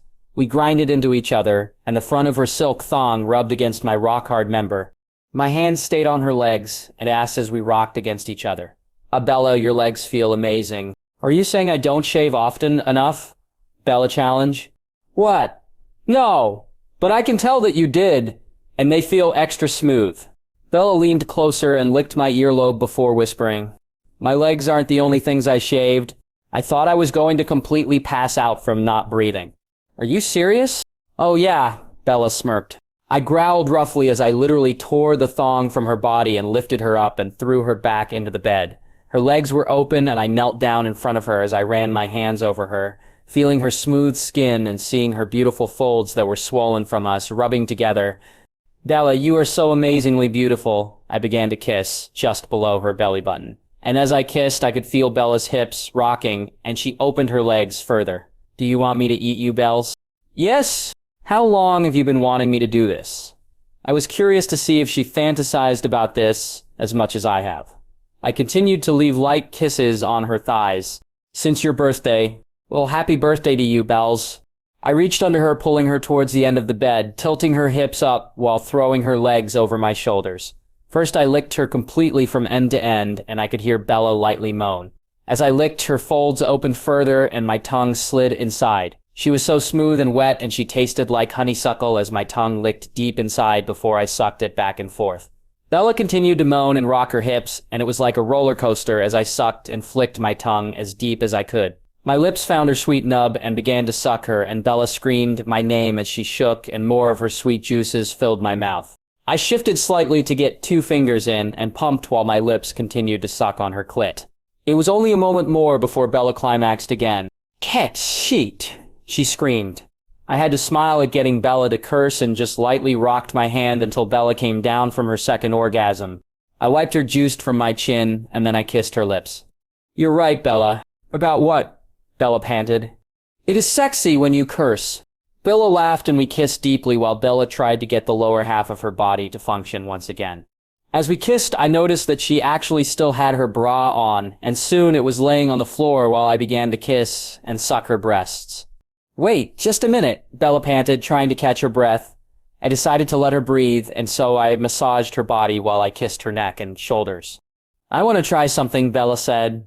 "All right, I'm game." Bella rolled over to her knees and then pressed her palms into the mattress. "Doggy style?" she questioned. "Oh, bells. You really do rock." I came and got behind her. By now my cock had been patient enough and was begging to be inside her in any way possible. But for it to be like this, my inner wolf was doing a happy dance. I rubbed my hands across her ass and thighs and pressed into her stomach, having her rise so that she was on her knees and her back was pressed into my chest. I palmed her breast, and Bella turned her head to the side, and I kissed her neck, sucking hard as my teeth sunk into her flesh. She was moaning and rubbed her ass against my cock that was pressed between her legs, whining in. Slowly I released her neck, and she leaned over onto her arms, and I brought my hands around to her waist so that I could aim. I slid inside her drippy, wet pussy. "Oh, fuck," I mumbled. I filled her completely before rocking my hips back, almost coming out before slamming back in. We both continued to groan as I pounded into her over and over. I was almost over the edge when I brought my hands around to her breasts and massaged and pinched her nipples as my hips continued to rock us both back and forth. "Oh, Jake," Bella screamed as I felt her walls clench tightly around me, and I pulled back, thrusting deeply as my seed spread inside, which caused her to convulse again. The aftershocks of our massive orgasm rocked both our bodies violently until Bella collapsed onto her stomach. We were both covered in sweat, and I rolled over to my back so that I wouldn't crush her as we both breathed heavily. "Oh my God," Bella finally exclaimed. "I know, let's do that again." I grinned. Bella laughed. "I'm gross." "Let's shower," I suggested. "Sounds great." "Let's go, dirty girl," I grinned, and Bella laughed. Bella rolled off the bed, and I followed her. There were a few small bottles in the bathroom that we used to wash our hair and bodies. As Bella rinsed the conditioner from her hair, I stood in front of her and massaged her breasts. Bella smiled, and so I got down on my knees, bringing my head about level to her chest, and took her nipple in my mouth. I brought one arm around her back to support some of her weight, and my other hand massaged while my mouth sucked and my tongue flicked. "How are we still going?" Bella panted. "Did you really think it was possible to not want more?" I mumbled back. "I did, but I was wrong." I smiled as I brought both hands into her hair and kissed her mouth deeply. It was strange for us to be slightly reversed, and she tilted down, and I lifted my face to reach her lips. Our wet bodies slid against each other as we continued to kiss and massage. Bella opened her legs further and began to move her hips like they were searching rather than just moving.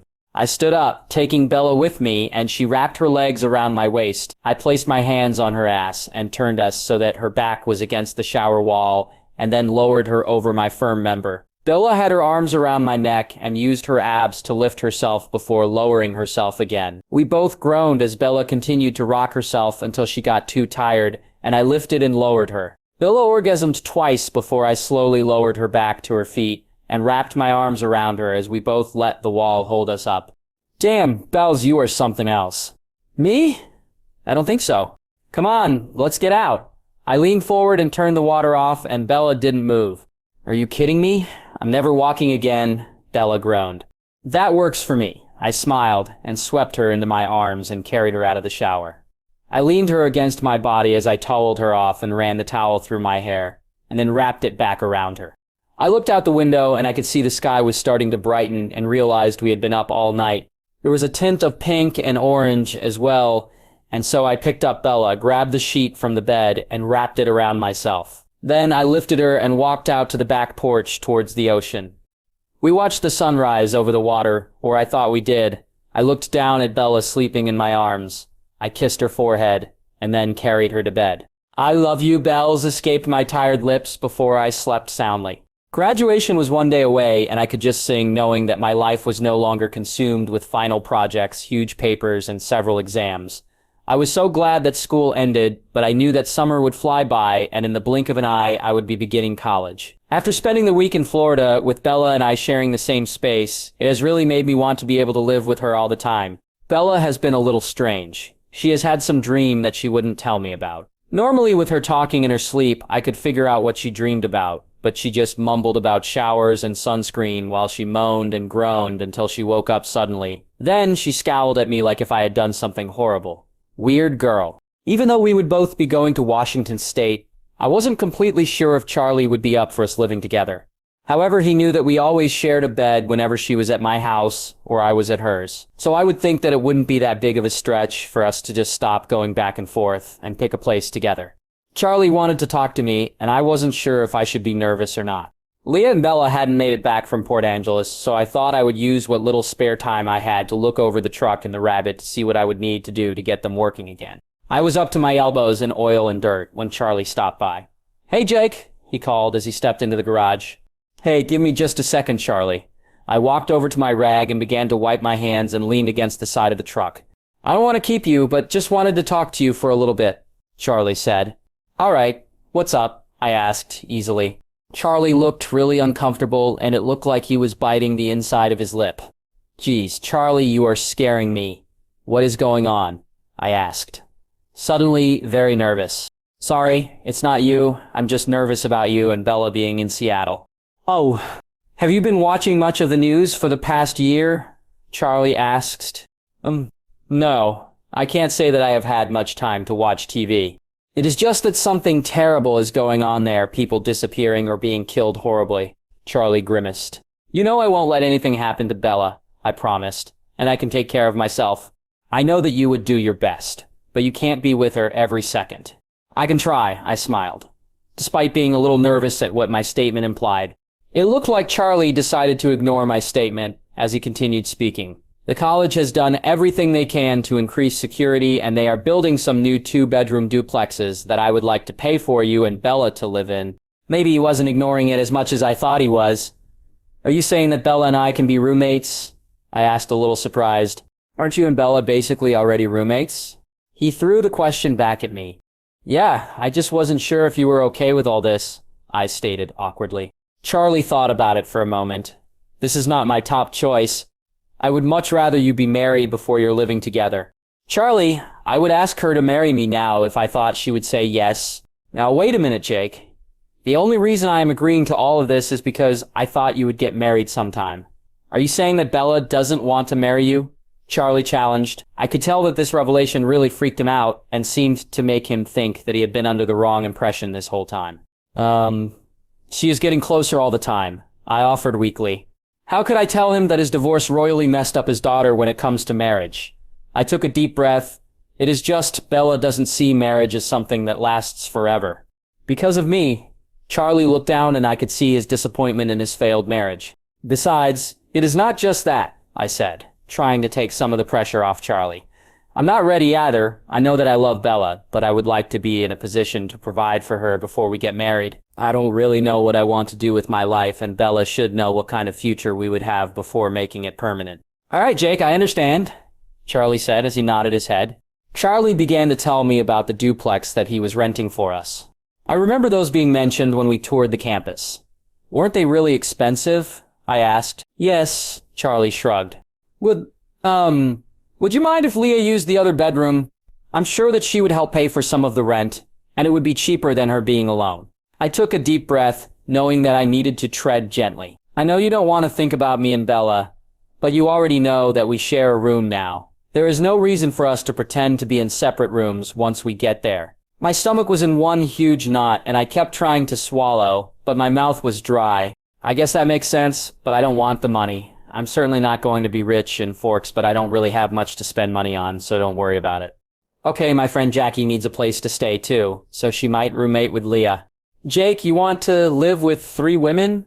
You're crazy. Charlie grinned and shook his head. Oh, good point. I didn't really think of that. Charlie laughed. I'll let you 4 work it out.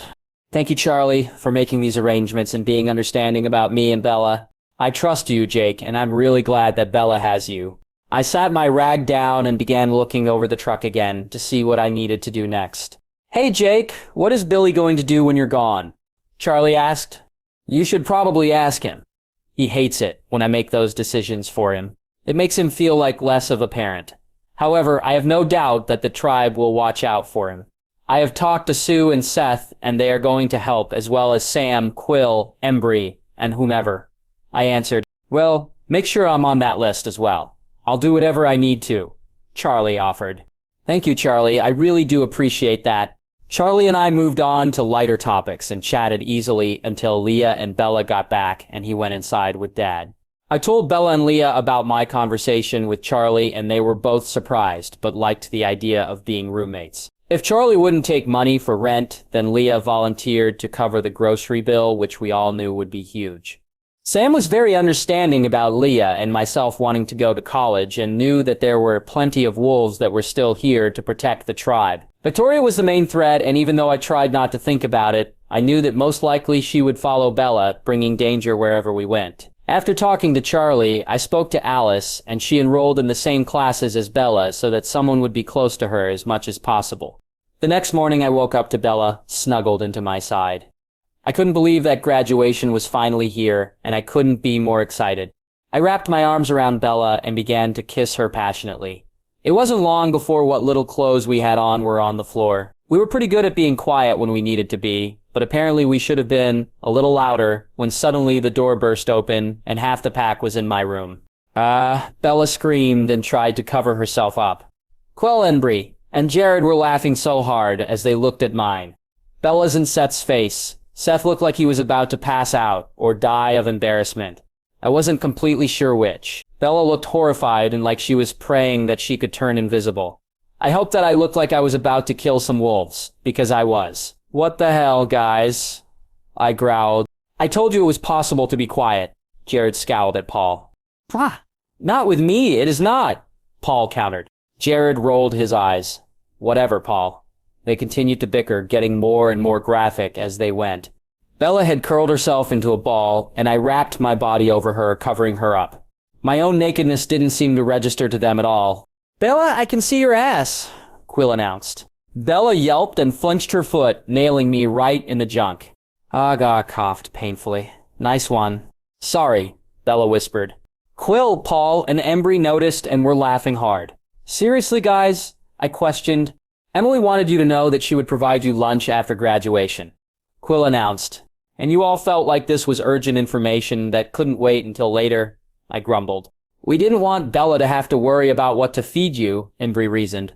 That is great, guys, Bella mumbled sarcastically from under me. Because you all know how much I hate to cook and all. I could almost feel her rolling her eyes. Glad to help, Seth answered meekly. It seemed that he was still really embarrassed. Out, all of you, I demanded, and swatted them away with my hand. Sorry, didn't mean to interrupt, Jared snickered. Yeah, sure you didn't, I mumbled. Now get out before I kick your asses.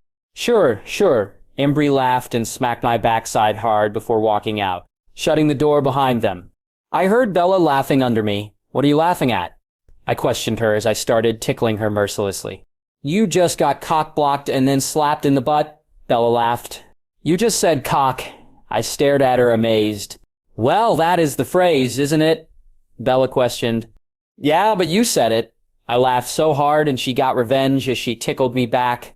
I continued to laugh until I thought I might pee my pants, which would have really sucked since I wasn't wearing any. Finally, we both caught our breaths and found our clothes so that we could figure out something for breakfast.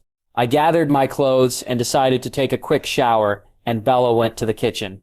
I could hear Dad and Bella talking comfortably as I came into the kitchen. My hair was still dripping wet, but the rest of me was dry and fully clothed. I began throwing bread into the toaster as Bella finished up the eggs and bacon. Dad got some juice, filled our glasses, and we had a calm breakfast together. About an hour later, Charlie arrived, followed by Rachel. "Rachel!" I screamed, excited to see my sister. I lifted her off the ground and spun her around in a circle. "Jakey," she yelled back. "My goodness, you are a beast." "It wouldn't be so dramatic if you would visit more often," I complained, with our arms still around each other. "That is not true. You would be a beast, regardless," Dad teased. I rolled my eyes and laughed, and I heard Bella laughing too. "Rosie, remember Bella?" I asked to make introduction. If I didn't, I have certainly heard a lot about the girl who stole my brother's heart. Rachel smiled. "It is nice to see you again, Bella." "Same to you, Rachel," Bella acknowledged. "He might be a giant, but he is still my little brother. You take good care of him," Rachel warned. "I will," Bella promised. Bella excused herself to get ready, and I continued to chat with Rachel. "How long are you staying?" I asked Rachel.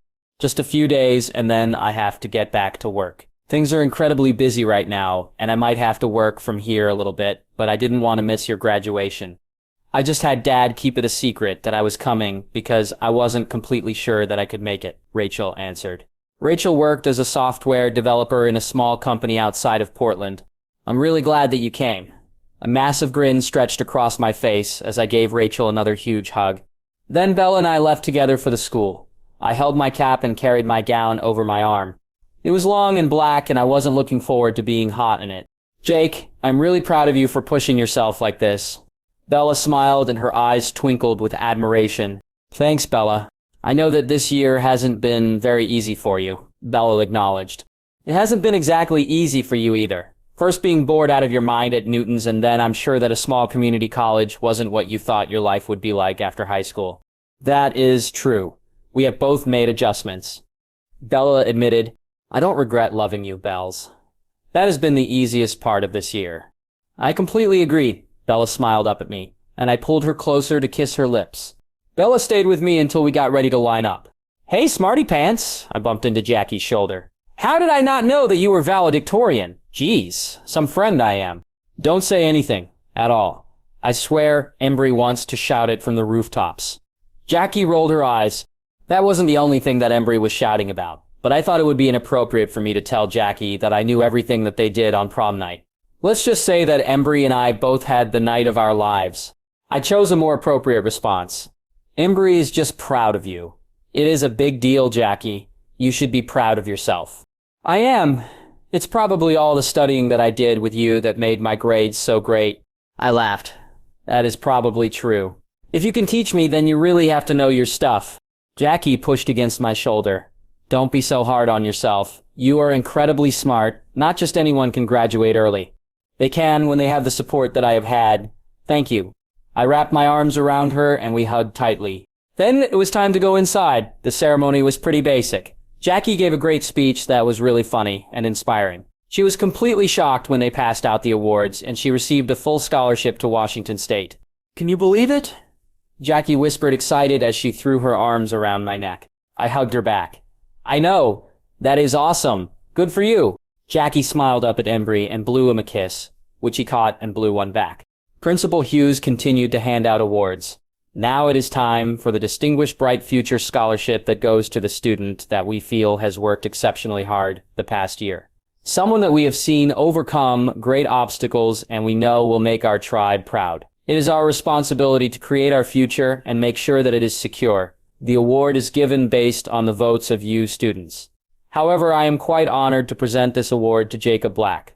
There were yells and screams from my friends and family while I was stunned and totally surprised. Jackie pushed on my shoulder to get me stand up and I walked on stage. The microphone was short, so I stooped over to speak into it. "Thank you all so much. This was so completely unexpected. I promise to make us all proud and to take this opportunity to make us stronger. I do not have any idea what that will look like, but I have no doubt that it can be done. A few years ago, if you were to ask me if I would be graduating early, I would have thought you had lost your mind, but at least I am leaving Quill for you all to enjoy for the next year." Cheers and laughter erupted from the group. "Thank you." I went and took my seat. The rest of the ceremony was uneventful, and afterwards we all gathered at Sam and Emily's for lunch. Emily and Sue had created a feast of brisket, chicken legs, creamy sweet corn, green beans that were wrapped in bacon, large rolls, and peach cobbler for dessert. It was always a little bit different when Rachel and Charlie were around because we had to watch ourselves a little more, but for the most part he was getting used to it.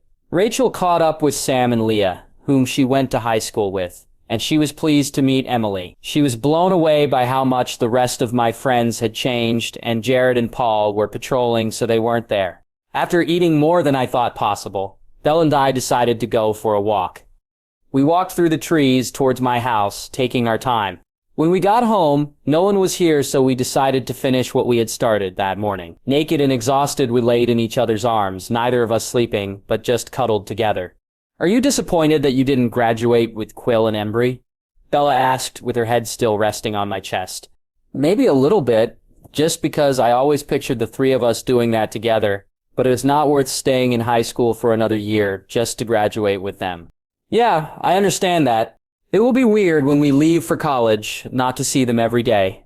I lightly ran my fingers through Bella's hair and would stroke her back. "I bet Embry is wishing that he had tried to graduate early so he could be with Jackie," Bella said, relaxed. "Yeah, but at least Seattle is not that far. They will see each other on the weekends and will probably talk to each other often." I reasoned. "Is it true that she wants to become a vet?" Bella asked. "Yes." I started to laugh, and Bella's head began to bounce around from my laughter. "I swear they are perfect for each other." Bella smiled as she sat up, and she started to get her clothes on. "What are you doing?" I asked her. "I figure that enough people have seen me naked today. We are pressing our luck as it is." "All right, fine." We both got dressed, and then Bella went to her bag. "I got you a present," she told me as she sat back down on the bed next to me. Thanks, Bells. You didn't have to do that." "Even if I didn't, I wanted to." Bella smiled as she handed me a box wrapped in green and blue paper that said, "Congrats" on it. I opened the box and pulled out an 11 by 13 black frame with a picture of First Beach. It was at sunset, and she stood behind our driftwood tree so that the branches were silhouetted. Looking through the branches, you could see the shoreline and the waves as they reflected the oranges and pinks from the sky. "Wow, Bells, this is amazing. I wanted us to be able to take the beach with us when we went to Seattle. Maybe it would help make you feel more at home." She smiled and placed her hand on my shoulder. I felt a lump in my throat, and I thought I might cry at how thoughtful she was. I sat the picture down and pulled her into my lap so that I could wrap her tightly in my arms. "Thank you." It wasn't long before Dad, Rachel, and Charlie arrived at the house and took Bella and I out to eat. It wasn't fancy, which is what I wanted, and they served the best pizza ever. It felt perfect for the five of us to spend the evening together before Bella and I went to the resort for Jackie's party. The resort had a recreation area with one pool table, 2 ping pong tables, and several round tables for other cards and board games. There was a large punch bowl and large trays of cheese, various meats, crackers, small sandwiches, fruit, and several other dips. Most of the other graduates and their friends were here, and we played games and had a great time. Ambry and I were having an intense game of ping pong when Bella's cell phone went off. She seemed surprised as she pulled it out of her pocket, and then she smiled. "Hey, Edward," she answered into the phone. "How are you?" "I'm fine. Bella, where are you right now?" I heard Edward ask through the phone. "I am at a graduation party with Jake." "Why?" "On the reservation?" Edward asked. "Yes, Edward the Ferris. Don't understand." Bella looked over at me confused, and I stopped my game with Embry to walk over to her. "Stay right where you are. Victoria is coming." "Yes, Edward does. Don't understand." Bella looked over at me confused, and I stopped my game with Embry to walk over to her. "Stay right where you are. Victoria is coming." Edward demanded. "What?" "No, Edward." Bella looked at me horrified. "I'm at a party surrounded by people. I can't lead her here," Bella stammered. Embry walked over as well so that he could hear better. "Let me talk to him," I insisted, and Bella handed the phone to me. Bella rubbed her hands down her own arms in a nervous gesture. So Embry put his arm around her shoulders. "Don't worry, we are here for you, Bella," Embry comforted. And Bella gave him a weak smile. "How much time do we have?" I asked Edward. "I am not sure. Alice is trying to get a fix on it, but she is coming after you. Wolves and not us. So Alice has a harder time seeing it. If she were coming after us, then Alice would know, Edward answered. Well, that sucks, but all right, I replied. Jacob, I want to help if you will let me. Edward insisted. Think of how surprised she would be to meet us both. I looked at Embry and Quill, Jared, and Paul, who noticed that something was up and had come over to figure it out. They all nodded their head at the same time in affirmation. All right, you're in, I confirmed to Edward. I'll gather my family. We will need them, Edward added. Edward, we are not completely useless. We can handle one vampire. I rolled my eyes. I think the surprise of you being there is worth it, but we don't need your whole family. Yes, you do. It is not only Victoria, there are others coming, Edward insisted. How do you know all of this? I asked. It is a long story. Can you all meet us in the small clearing just north of Zet Lake in 1 hour? Edward asked. Let's make it 30 minutes, and we will be there. I'm coming, Bella yelled. I take it you heard that, I said to Edward. Edward sighed. Yes, stubborn girl, I laughed.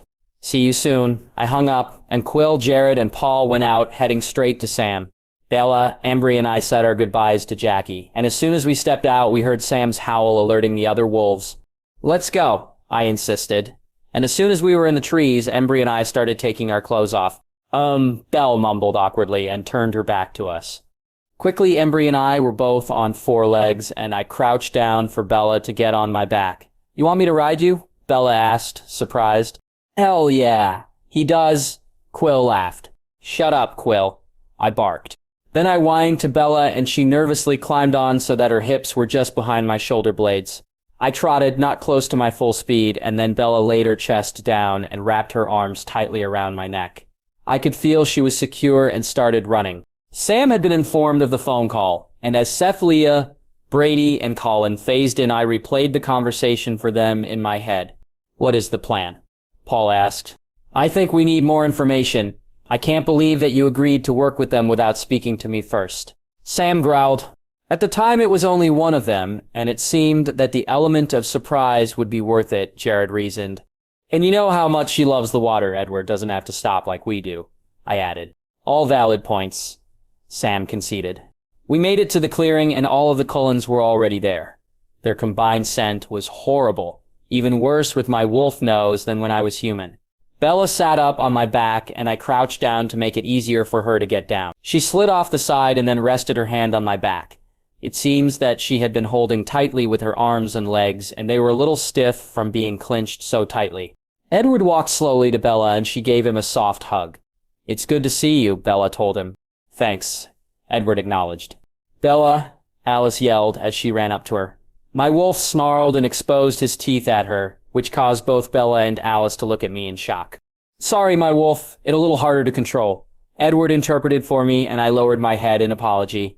Bella ran her hands through my fur, and it helped to calm me down. As I was about to say, Alice gave me a dirty look. I'm sorry, I can't see. It's all right, Alice. I trust everyone here completely, Bella said as she gave Alice a hug. What is going on? Bella asked Edward. The pack all gathered closer to one another. It was even more difficult for them to be around the Cullens than it was for me. I had a feeling that when you all killed Riley, that Victoria was going to be very upset, Edward stated. Why? I asked. Alice couldn't see Victoria, like she was hiding and purposefully avoided making decisions that Alice would be able to see. Edward clarified.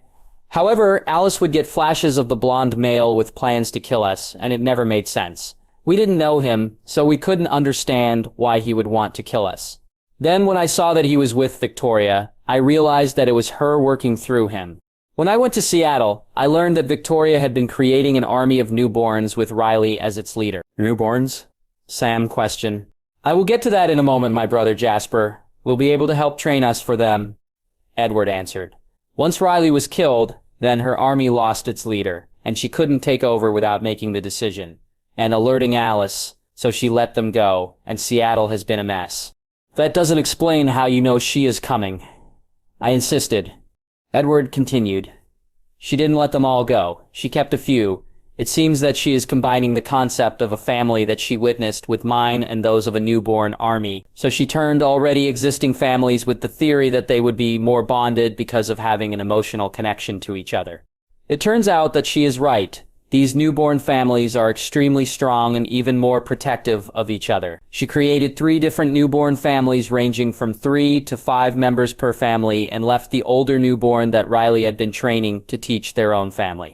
Edward proceeded, "I've been in Seattle trying to figure out where Victoria herself is, but she never stayed in one place for very long at all. I would stand outside the houses of the newborn families and listen, trying to gather as much information that I could. Today I learned that Victoria has a final group of mature vampires that she went to, and they were all to meet together tonight."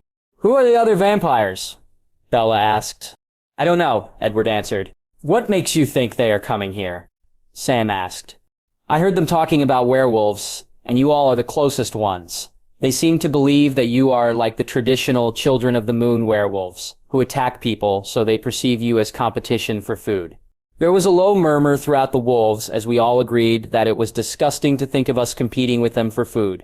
"And because you all are the targets, I can't see if or when her decision is made," Alice added. "So if we are the targets, how does this help the redhead get Bella?" Brady asked, confused. "Bella is the reward or bribe that Victoria is using to whomever kills the most wolves," Edward answered with disgust. I felt a low rumble in my chest, and it echoed through several of the other wolves as well. "How are these newborns different than you all?" Sam asked. "My brother Jasper would be best to answer that question." Edward motioned towards a tall blonde vampire with multiple crescent scars over his body. "A vampire is never more powerful than when he is first created. The human blood in their bodies gives them unheard of strength, so make sure that they do not get their arms around you. They will be able to crush you in half before you can blink." Jasper warned seriously. "Traditionally, newborns are very unstable, and they often fight against each other. However, it seems that Victoria might have found a way around that. I know that I would give my life for any of my family members." He gestured with his hand towards the other Cullens. "I would assume that these newborns would feel the same towards their family. My brother Emmett is a good representation of a newborn because he relies on his strength instead of his brains." Jasper smiled jokingly. "I'm smart enough," Emmett challenged. "Then don't hold back," Jasper countered as they both started stalking towards each other. I couldn't really understand what the differences were between newborns and the Cullens.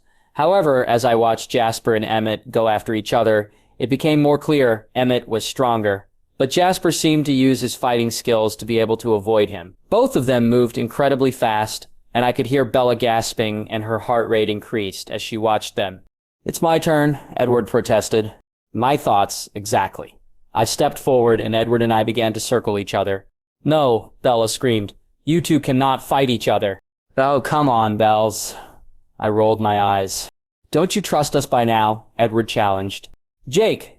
Bella looked at me, her eyes pleading with me not to do this, and then at Edward again. "You two had better not hurt each other," she warned.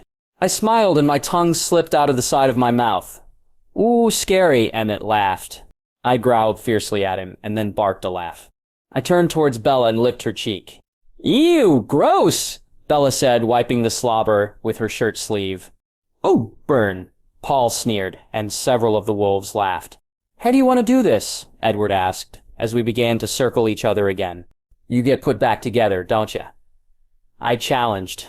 "Like you could touch me. It's a good thing you heal quick," Edward mocked. "Let's go, bloodsucker." I lunged for his legs and Edward easily dodged to the side, kneeing me in the ribs. I could see the dirt on the ground stir as we went around and around in a circle. For a while, neither of us attacking. Edward did some fake flinches and then darted towards my back, and my paw hit him in the shoulder. He was amazingly fast. It reminded me of when I would spar with Leah. She was literally a beast and the fastest of the wolves. When she first phased, she didn't care who she hurt. I remembered getting bitten many times before I learned to read her better, and then it became difficult for her to get a hit in. It seems ironic that then we were training to fight the Cullens, and now we would be fighting with them. I used the same technique with Edward and I was able to read his movements and see how he moved. I continued to lunge towards him, and he kept hearing my thoughts and getting out of the way, or at times he would place a punch right where I lunged, and man, it hurt. I couldn't decide how important it was for me to actually win this fight. "Do you really think that you can take me?" Edward questioned. "Do you really want to find out?" I asked back. "It would be interesting, wouldn't it?" Edward stated. "Are you going to keep listening to my thoughts?" "Most likely, that is how I fight." I'll just have to start thinking of Bella naked then. If you do, I'll never forget it. Perfect memory and all, Edward boasted. Never mind, Edward laughed. How about I don't break a bone and everything else is fair game, Edward offered. All right, how about I not take your head off? But anything else goes. Deal. Oh, I can't watch.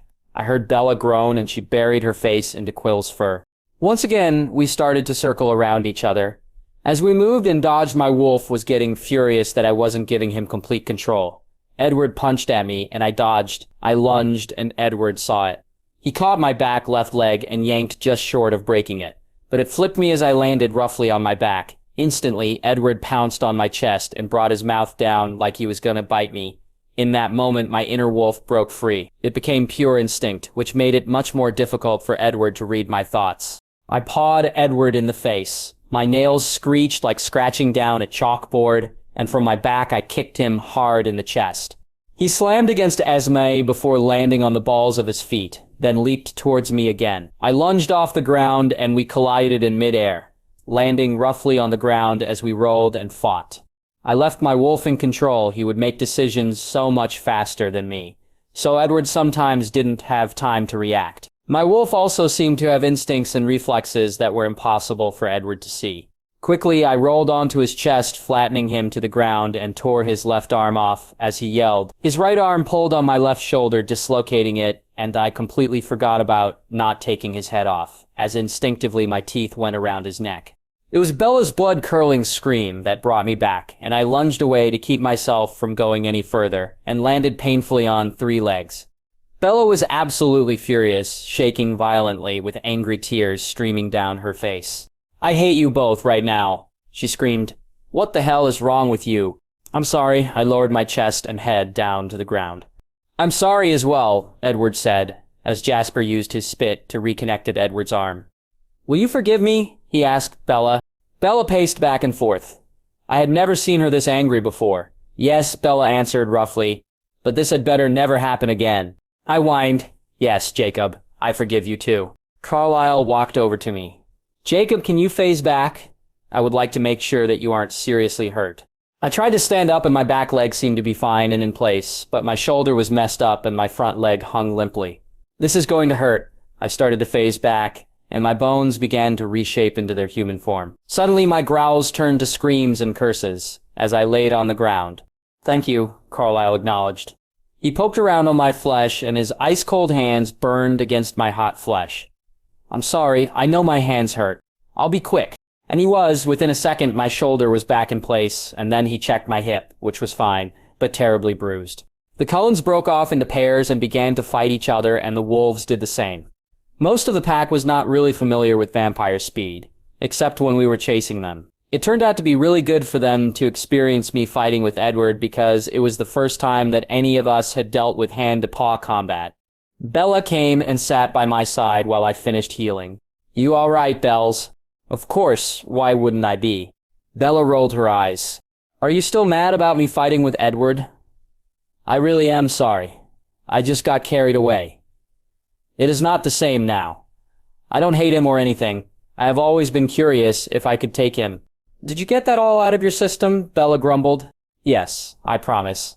I wrapped one arm around her and hugged her tightly, and she hugged me back. I can't loose you, Bells. Not over something like that. I simply wasn't thinking. You can ask Edward that is the only reason I got to him in the first place. I understand, and I'm not going anywhere. I'm yours. Bella leaned her face up and kissed me deeply.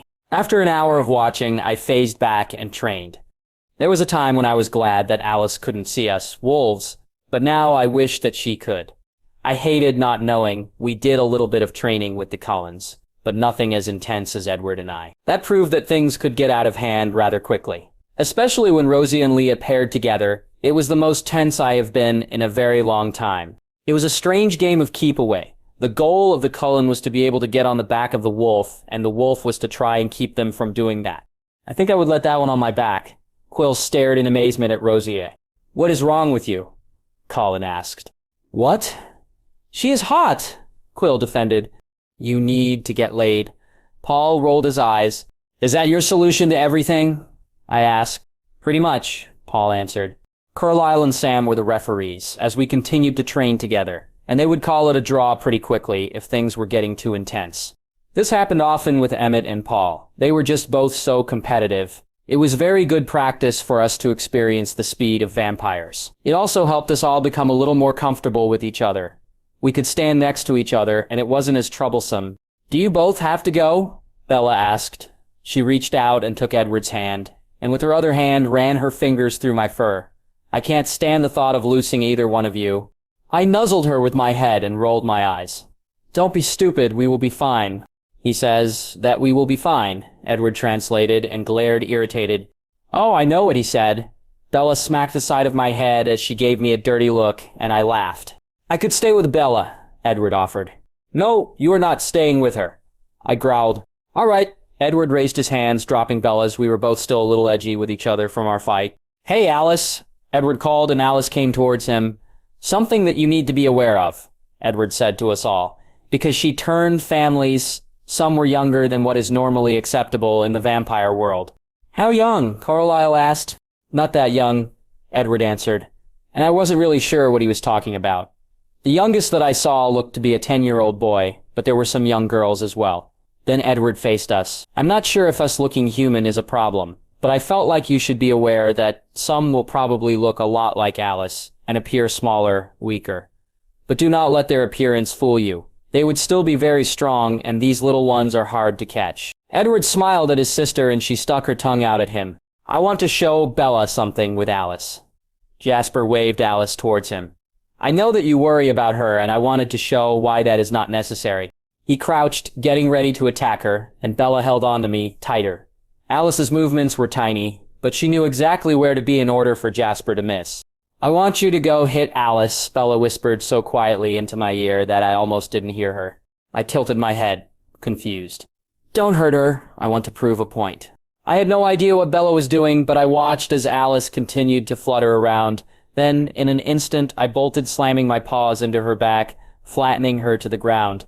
For a moment, complete chaos broke out, and Jasper jumped on me, and I rolled over, and Quill and Embry were at my side as Bella screamed. "Stop! Stop! Stop!" I wasn't going to hurt her. Bella asked me to. I tried to defend. "Jasper, stop." "He wasn't going to hurt Alice," Edward stated, reading my mind. "It was Bella." He looked at Bella, questioning. "Jasper, I just wanted to point out that, with the wolves involved, Alice could easily be at a huge disadvantage," Bella reasoned. "Only if they attack her," Jasper yelled. "That is not true. What if they try to help her in any way?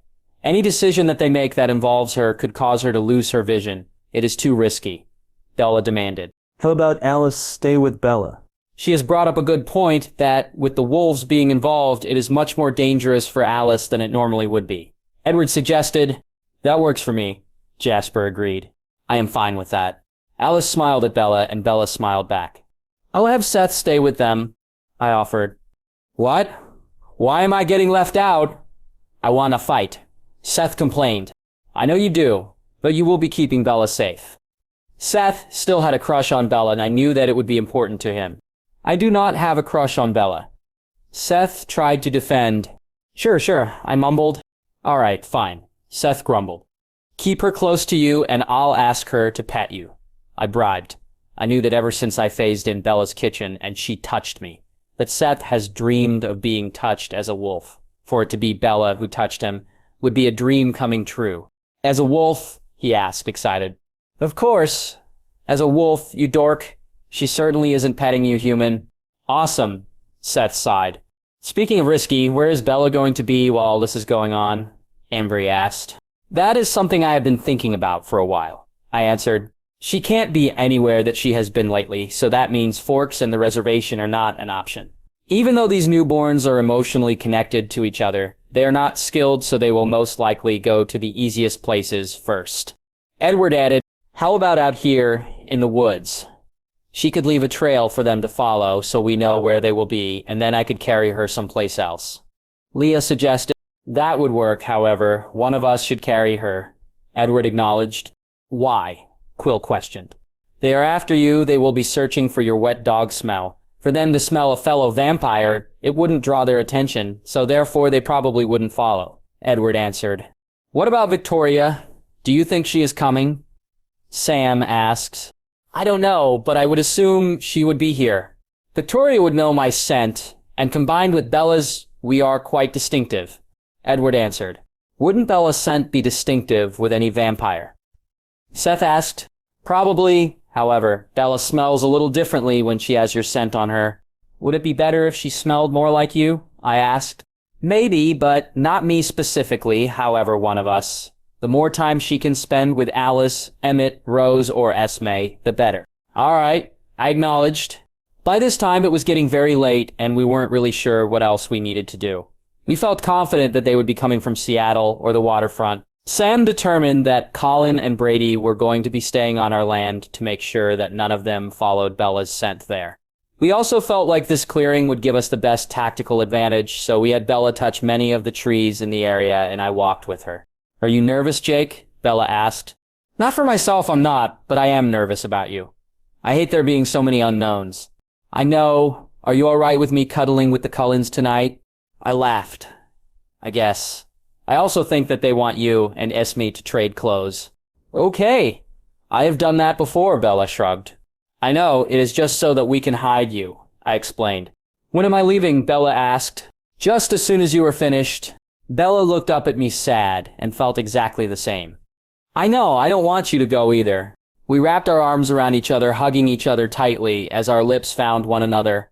I didn't want it to be goodbye because I had better be coming back to her, and even more so, she had better be safe. But as we kissed each other deeply, I could feel the intensity of how our bodies connected together, never wanting to be apart. Bella brought her hands into my hair, pulling us closer together, and I wound one around her waist and another into her hair.